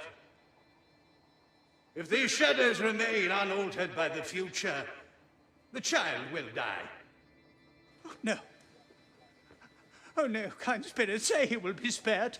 If he be like to die, he had better do it, and decrease the surplus population. Scrooge hung his head to hear his own words, and was overcome with penitence and grief. "Mr. Scrooge! I give you Mr. Scrooge, the founder of the feast." "Oh, the founder of the feast, indeed," cried Mrs. Cratchit, reddening. "Wish I had him here. Give him a piece of my mind to feast upon, and I hope he'd have a good appetite for it." "Oh, my dear. The children. Christmas Day. It should be Christmas Day, I'm sure, on which one drinks the health of such an odious, stingy, hard, unfeeling man as Mr. Scrooge. Oh, you know he is, Robert. Nobody knows it better than you do, poor fellow." "My dear. Christmas Day. Well, I'll drink his health for your sake, and the day's, not for his.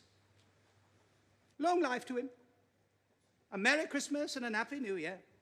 Oh, he'll be very merry and very happy, I have no doubt." The children drank the toast after her. It was the first of their proceedings, which had no heartiness in it, and Tiny Tim drank it last of all, but he didn't care tuppence for it. Scrooge was the ogre of the family. The mention of his name cast a dark shadow over the party, which was not dispelled for full 5 minutes. After it had passed away, they were 10 times merrier than before for the mere relief of Scrooge the baleful being done with.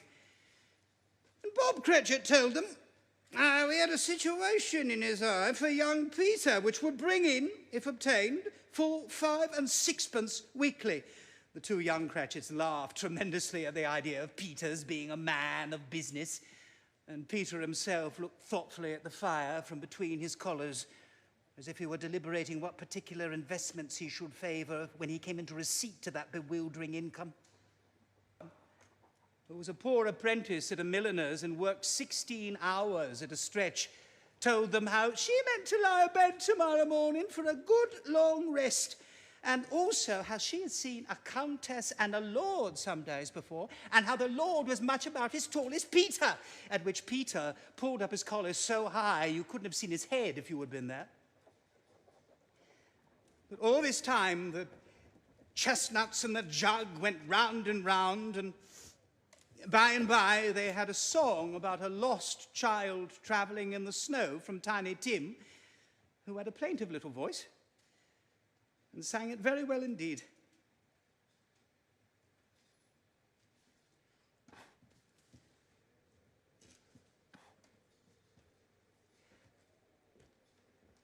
There was nothing of high mark in this.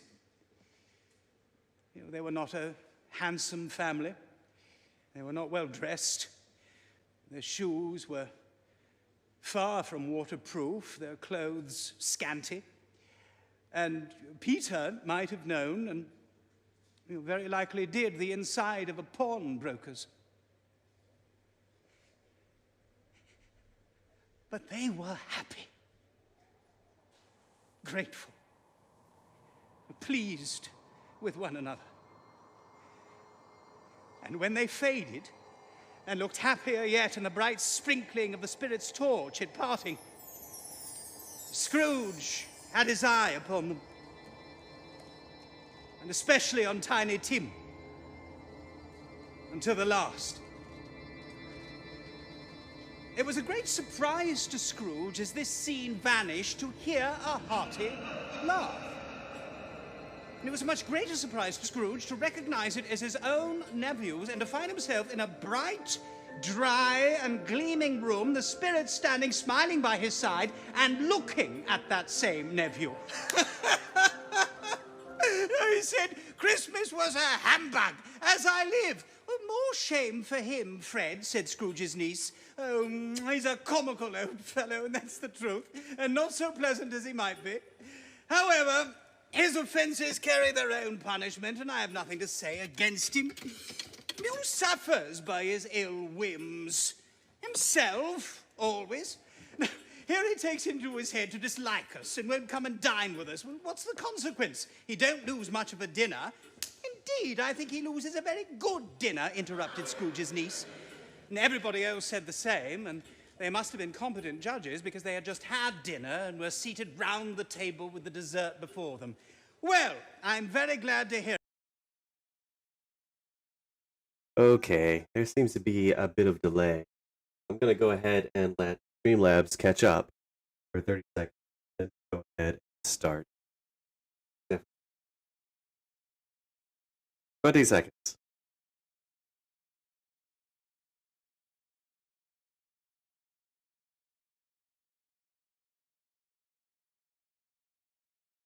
And 10 seconds.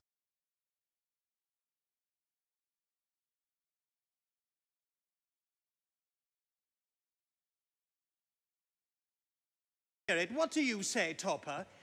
Topper had clearly got his eye on one of Scrooge's niece's sisters, for he answered that a bachelor is a wretched outcast and has no right to express an opinion on the subject, whereat Scrooge's niece's sister, the plump one with the lace tucker, not the one with the roses, blushed. After tea, they had some music, and then they played at forfeits, for it's good to be children sometimes, and never better than at Christmas. There was first a game at Blindman's Buff, though I no more believe Topper was really blind than I believe he had eyes in his boots, because the way he went after that plump sister in the lace tucker was an outrage on the credulity of human nature. Knocking down the fire irons, tumbling over the chairs, bumping against the piano, smothering himself among the curtains. Wherever she went, there went he. Scrooge begged like a boy to be allowed to stay. "Oh, here's a new game, 1/2 hour, Spirit, only one." It was a game called Yes and No, where Scrooge's nephew had to think of something, and the rest must find out what. He only answering to their questions yes or no, as the case was. The brisk fire of questioning to which he was exposed elicited from him that he was thinking of an animal, a live animal, a rather disagreeable animal, a savage animal, an animal that growled and grunted sometimes and talked sometimes and lived in London and walked about the streets and wasn't made a show of and wasn't led by anybody and didn't live in a menagerie and was never killed in a market and was not a horse or an ass or a cow or a bull or a tiger or a dog or a pig or a cat or a bear. At every fresh question that was put to him, this nephew burst into a fresh roar of laughter and was so inexpressibly tickled that he was obliged to get up off the sofa and stamp. At last, the plump sister cried out, "Oh, I have found it out. I know what it is, Fred. I know what it is." "What is it?" "It's your Uncle Scrooge," which it certainly was. Though some objected that the reply to "Is it a bear?" ought to have been yes. Well, he has given us plenty of merriment, I am sure. Here is a glass of mulled wine ready to our hand, and I say, Uncle Scrooge, a Merry Christmas and a Happy New Year to the old man, whatever he is.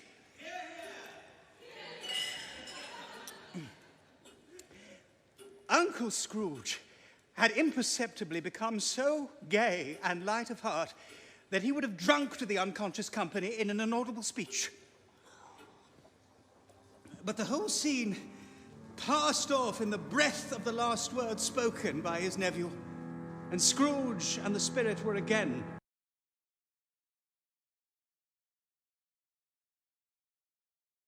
upon their travels. Much they saw, and far they went, and many homes they visited, but always with a happy end. The spirit stood beside sickbeds, and they were cheerful. On foreign lands, and they were close at home. By struggling men, and they were patient in their greater hope. By poverty, and it was rich.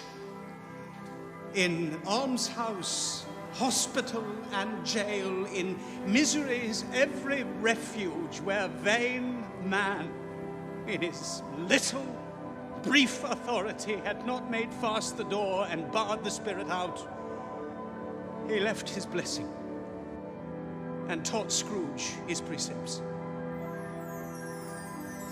It was a long night, and looking at the spirit as they stood together in an open place, Scrooge noticed that its hair was grey.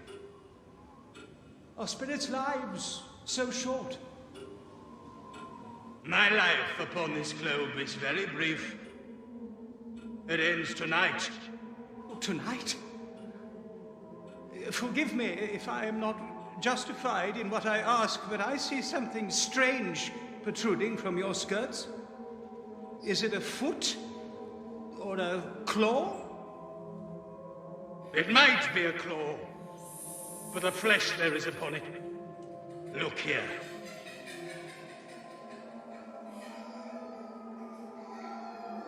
From the foldings of its robe, it brought two children, wretched, abject, frightful, hideous, miserable. They knelt down at its feet and clung upon the outside of its garment. They were a boy and a girl, yellow, meager, ragged, scowling, wolfish.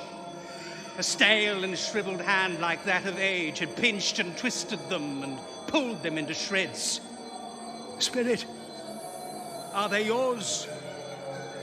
They are man's. This boy is ignorance. This girl is want. Beware them both, but most of all, beware this boy.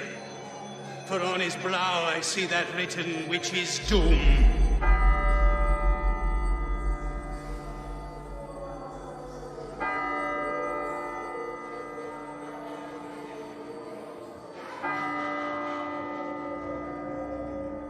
As the last stroke ceased to vibrate, Scrooge remembered the prediction of old Jacob Marley, and lifting up his eyes, beheld a solemn phantom, draped and hooded, coming like a mist along the ground towards him.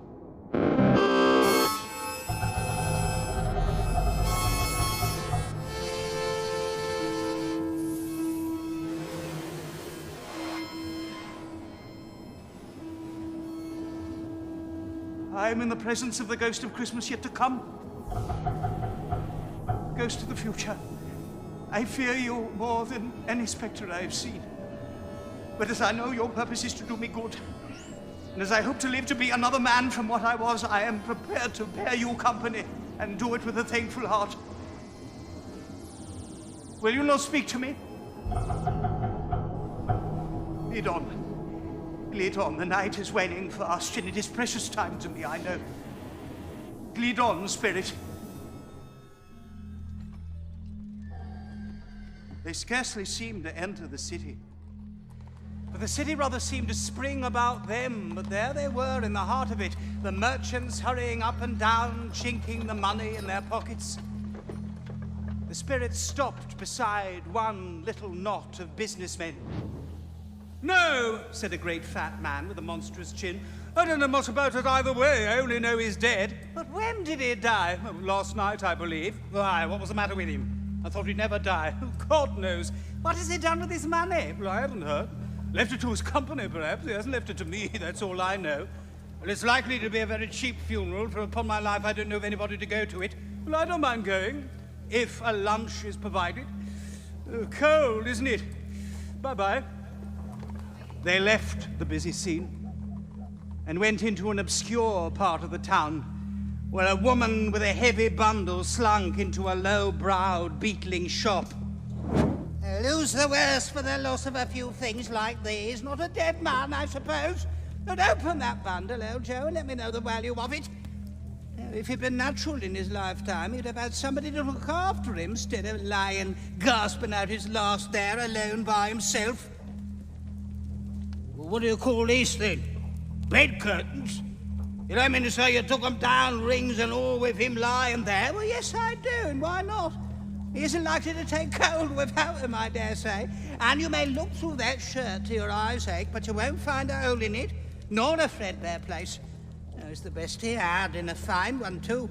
They'd have wasted it by dressing him up in to be buried in, so I took it off again. Spirit, I see the case of this unhappy man might be my own. My life tends that way now. Oh, merciful heaven, what is this? On a bare, uncurtained bed, unwatched, unwept, uncared for, was the covered body of this plundered, unknown man. He lay in the dark, empty house with not a man, a woman, or a child to say, he was kind to me and this or that. And for the memory of one kind word, I will be kind to him. A cat was staring at the door, and there was the sound of gnawing rats beneath the hearthstone. Spirit, this is a fearful place. No, I cannot. Well, let me see some tenderness connected with the death of this dark chamber. Spirit will be forever present to me. The ghost conducted him through several familiar streets to Bob Cratchit's house and found the mother and the children seated round the fire. Quiet. Very quiet. The noisy little Cratchits were as still as statues in one corner and sat looking up at Peter, who had a book before him. The mother and her daughters were engaged in needlework, but surely they were very quiet.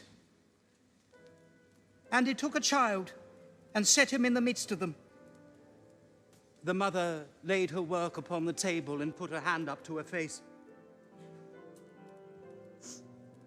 The color hurts my eyes. They're better now again. It makes them weak by candlelight, and I wouldn't show weak eyes to your father when he comes home for the world.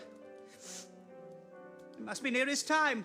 Past it, rather, Peter answered, shutting up his book. But I think he's walked a little slower than he used these last few evenings, Mother. And I have known him walk with Tiny Tim upon his shoulder very fast indeed. And so have I, cried Peter. Often, and so have I, exclaimed another. So had all. But he was very light to carry. And his father loved him so that it was no trouble. No trouble. Oh, there's your father at the door. She hurried out to meet him. His tea was ready for him on the hob, and they all tried who should help him to it most. Then the two young Cratchits got upon his knees and laid each child a cheek against his face, as if they said, "Oh, don't mind it, Father. Don't be grieved." "Oh, you went today, then, Robert?" "Yes, my dear. I wish you could have gone. It would have done you good to see how green a place it is. But you'll see it often. I promised him that I would walk there on a Sunday. My little child. My little child. No, I know, my dears. When we recollect how patient and how mild he was, We shall not quarrel easily among ourselves and forget our tiny team in doing it. No, never, Father, they all cried. Well, I'm very happy. I am very happy. Mrs. Cratchit kissed him. His daughters kissed him. The two young Cratchits kissed him. And Peter and himself shook hands. Spectre, something informs me that our parting moment is at hand. I know it, but I know not how. Tell me, what man that was whom we saw lying dead?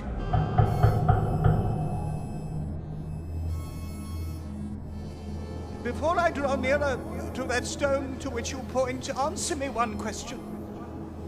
Are these the shadows of the things that will be? Or are they shadows of things that may be only? Men's courses will foreshadow certain ends to which if persevered in they must lead, but if the courses be departed from, the ends will change. Say it is thus with what you show me. Am I that man that lay upon the bed? No. Spirit, oh no. No, Spirit, heal me. I am not the man I was. I will not be the man I must have been but for this intercourse. Why show me this if I am past all hope?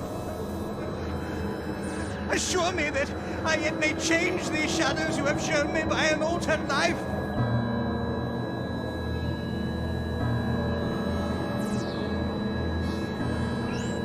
I will honor Christmas in my heart and try to keep it all the year. I will live in the past, the present, and the future. The spirits of all three shall strive within me. I will not shut out the lessons that they teach. Oh, tell me I may sponge away the writing on this stone.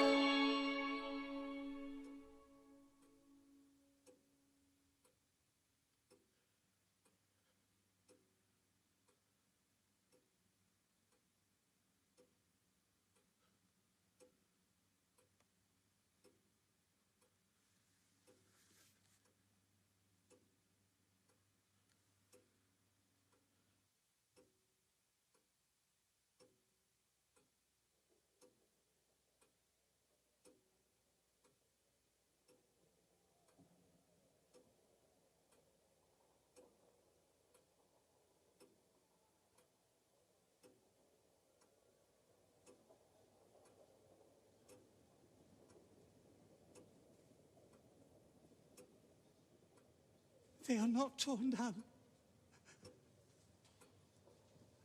They are not torn down, rings and all.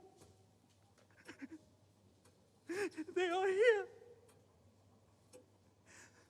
I am here. The shadows of the things it would have been may be dispelled. They will be. I know they will be.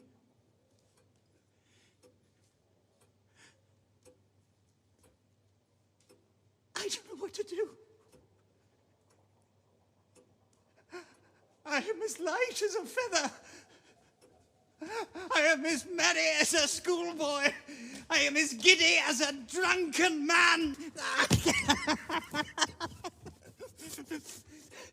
I don't know what day of the month it is. I don't know how long I've been among the spirits. I don't know anything.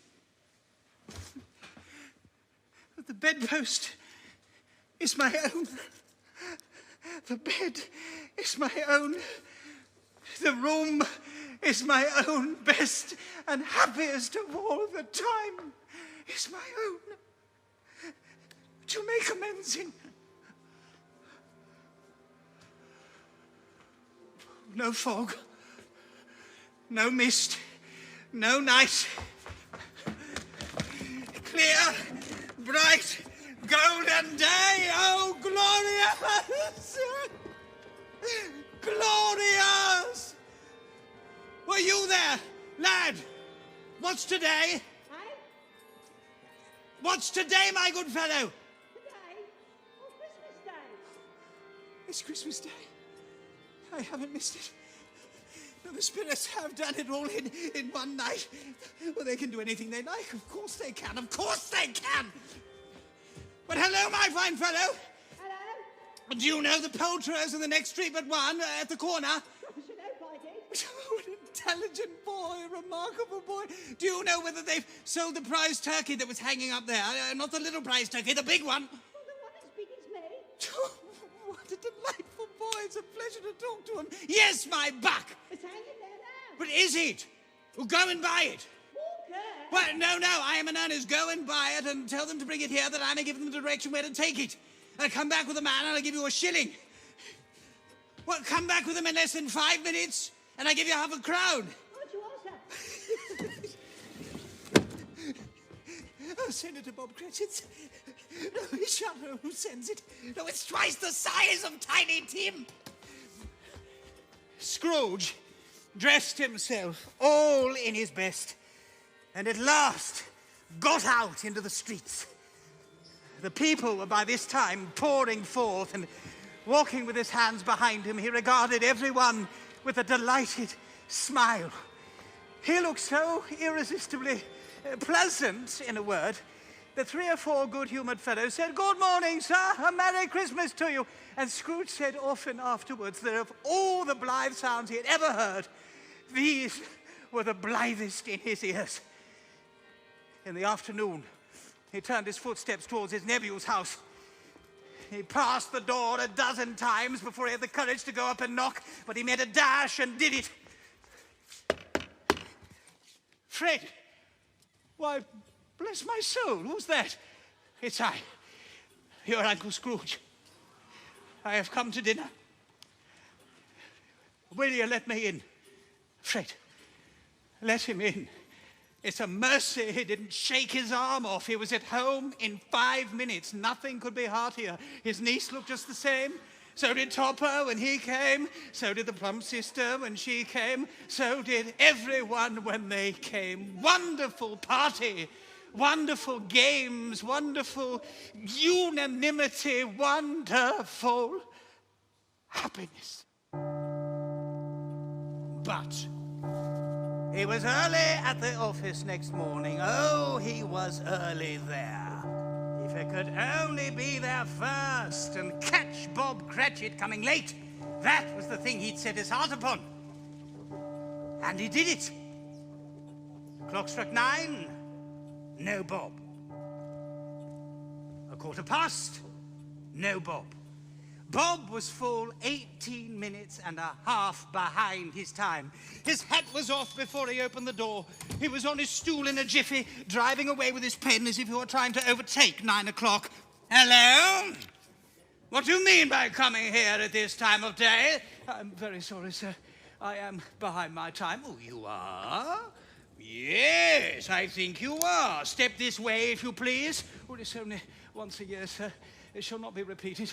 I was making rather merry yesterday, sir. Now, I'll tell you what, my friend. I'm not going to stand this sort of thing any longer. And therefore, I am about to raise your salary. Bob trembled and got a little nearer to the ruler. He had a momentary idea of knocking Scrooge down with it, holding him and calling out to the people in the court for help and a straitjacket. A Merry Christmas, Bob. A merrier Christmas, Bob, my good fellow, than I have given you for many a year. I'll raise your salary and endeavor to assist your struggling family, and we'll discuss your affairs this very afternoon over a Christmas bowl of smoking bishop, Bob. Now make up the fires and buy another coal scuttle before you dot another I, Bob Cratchit.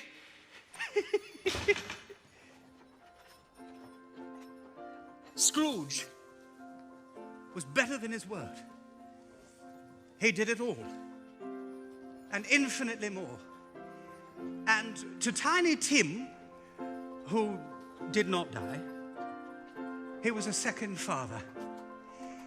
He became as good a friend, as good a master, and as good a man as the good old city knew, or any other good old city, town, or borough in the good old world. Some people laughed to see the alteration in him, but his own heart laughed, and that was good enough for him. He had no further intercourse with spirits, but lived upon the total abstinence principle ever afterwards. And it was always said of him that he knew how to keep Christmas well, if anyone alive possessed the knowledge. May that be truly said of us, and all of us.